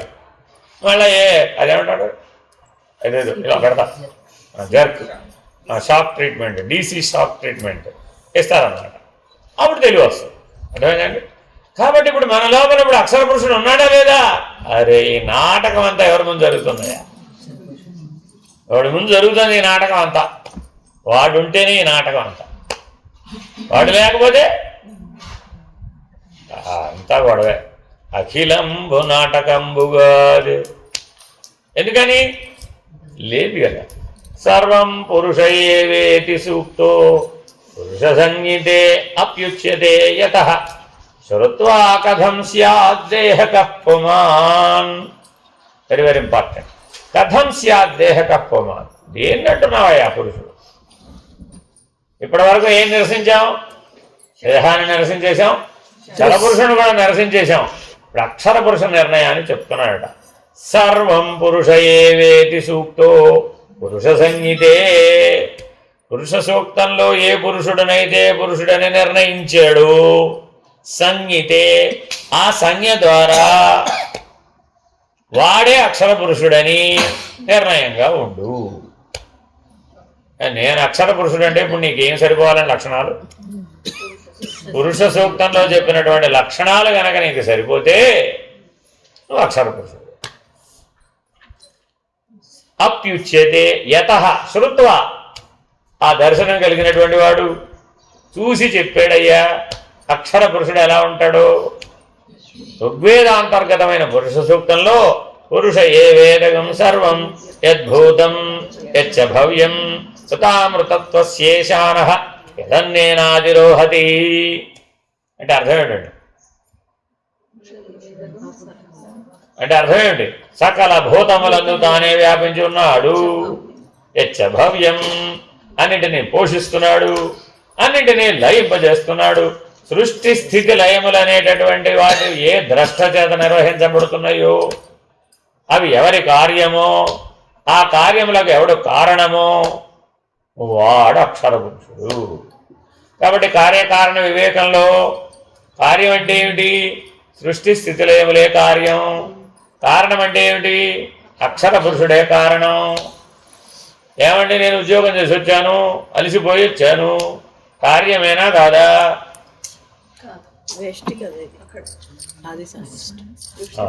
అలాగా అక్షర పురుషుడు ఇక్కడ లేడు. అయితే మరి వ్యష్టి సమిష్టి భేదం ఎక్కడ ఉంది? అక్షర పురుషుడు ఎక్కడ? వ్యష్టి సమిష్టి భేదం ఎక్కడ ఉంది? అక్షర పురుషుడి దగ్గర. అంతటా ఉన్నవాడు వ్యష్టిలో లేడా? మరి అంతటా ఉన్నవాడు సృష్టి స్థితిలయాలను ఆచరింపజేసేవాడు నీలో లేడా? లేకపోతే మీ అమ్మాయిని ఎటా పోషించావు?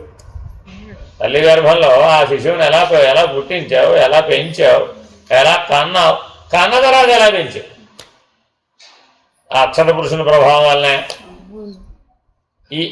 ఈ గొడవంతా లేని తండ్రి ఆ పిల్లవాడిని అబ్బా నా బిడ్డే అని ఎలా భావించాడు, ఎలా జాగ్రత్త పడ్డాడు. ఇవిడ కంట వరకు ఈవిడ ఉద్యోగం, తర్వాత నీ ఇష్టం. వాడికి డైపర్ వేస్తావో తీసేస్తావో, పెడతావో మానేస్తావో, స్నానం చేస్తావో చెయ్యి, అదంతా నీదే ఉద్యోగం. నాకు తెలిసిపోవాలంటే ఏం చేయాలి ఇప్పుడు ఆయన? ఏం చేయాలి ఇప్పుడు ఆయన? ఇప్పుడు ఆయన ఏం చేయాలి? అదుగు అర్థమైందండి. మరి ఇప్పుడు చేయాల్సిందే. ఎవరి కోసం? ఎవరి కోసం? ఎందుకంటే వాళ్ళ ఆవిడకి ఈ టైం అంతా మీటింగ్లు ఉంటాయి కాబట్టి పొద్దున్న లేచినప్పుడు ఆవిడకి మీటింగ్ అండి. ఇప్పుడు ఈయన ఏం చేయాలి? ఆ పిల్లాడు నాన్న నా ప్రతిదానికి నాన్న అంటాడు. అంతే. చేయాలా అక్కర్లేదా? రాల్సిందే, చేయవలసిందే. ఎందుకని ఆ జీవిని ఆశ్రయించున్నాడు. అమ్మ దగ్గరికి పో, వాడు పోడు, నాన్న కూర్చి అయిపోయాడు. ఎలా అయ్యాడు నాన్న కూర్చి? ఇలాగే వెళ్తాడు అంతే. అలాగే అమ్మ కూర్చు కూడా అవుతాడు. నీ క్షరపురుషుడు మరో క్షరపురుషుడి మీద ఆధారపడ్డాడు. ఇంతకింత మించి ఈ నాటకంలో విషయం ఏమిటంటే, ఒక క్షరపురుషుడు వాడే క్షరమని తెలుసుకోలేక మరో క్షరపురుషుడితో సంబంధ బాంధవ్యాలు నెరపడమే నాటకం. అఖిలంబు నాటకంబుగాదే. ఏ మానవ సంబంధాలైనా కేవలం క్షరపురుష సంబంధాలే తప్ప అక్షర పురుషుడి దగ్గర చూస్తే ఏ మానవ సంబంధాలు సత్యం అంటావు, ఏ పాత్రలు సత్యం అంటావు, ఏ శరీరాలు సత్యం అంటావు, ఏ దేహాలు సత్యం అంటావు. అసలు సృష్టి కార్యమే మిథ్య. ఏమిటి? సృష్టి స్థితి లయాల కలిపి ఒక సర్వనామం ఉంది, దాని పేరు సృష్టి కార్యం. దాని మీద విపరీత దృక్పథంతో వాటిని వాడితే వాడవచ్చు కాక అర్థం తెలియదుగా ఉంటున్నాడు. అప్పుడు సృష్టి యజ్ఞం అంటే ఏమిటయ్యా? సృష్టి స్థితి లయాలు. అక్షర పురుషుడు ఆ సృష్టి స్థితి లయాలను తన సామర్థ్యంతో, సంకల్పం అనే సామర్థ్యంతో నిర్వహిస్తున్నాడు. ఆయన బలం అది. కాబట్టి పురుష ఏవేదగం సర్వం యద్భూతం యచ్చ భవ్యం తథామృతత్వశేషాన యదన్నేనాధిరోహతి ఇత్యాదిగా గల రుక్కులలో ఈ సమస్తము ఆ పురుషుడే. ఈ నామరూపాత్మకమైన విశ్వమంతా ఆ పురుషుడే. భూతము ఆయనే, భవిష్యత్తు ఆయనే, భూత భవిష్యత్తు కూడా ఆయనే, సాక్షి కూడా ఆయనే, విశ్వం కూడా ఆయనే, సృష్టి కూడా ఆయనే, సృష్టికి సాక్షి కూడా ఆయనే. ఏకకాలంలో. Please underline 100 times. అక్షర పురుషుడు ఎలా ఉండాలి? అన్నీ ఆయనే, అంతటా ఆయనే, సర్వము ఆయనే, సర్వసాక్షి కూడా ఆయనే. ఈ జీవులన్నీ తమ తమ అదేమిటి ఆనందానికి, అమృతత్వానికి అతడు ప్రభువు. ఈ జీవులన్నీ తమ తమ కర్మల యొక్క ఫలాన్ని అనుభవించడానికై ఈ విశ్వాన్ని సృజించాడు. ఈ విధంగా పురుషుని గురించి శృతి ప్రమాణం ఉన్నది కదా. అటువంటిప్పుడు ఈ దేహాన్ని పురుషుడని ఎట్లా అనగలం? ఈ దేహం ఆత్మ ఎట్లా కాగలిగింది? 30వ శ్లోకంలో శృతి ప్రమాణాలు విని ఆలోచించమని చెప్పారు కదా. శృతులలో ఎక్కడెక్కడ ఏమని చెప్పారో ఆ ప్రమాణాలను ఇక వరుసగా చూపిస్తున్నారు. హరి ఓం శ్రీ గురుభ్యో నమః. హరి ఓం. పూర్ణమద పూర్ణమిదం పూర్ణాత్ పూర్ణముదచ్యతే పూర్ణస్య పూర్ణమాదాయ పూర్ణమేవావశిష్యతే. ఓం తత్సత్. ఓం శాంతి శాంతి శాంతి. హరి ఓం. నారాయణ నారాయణ.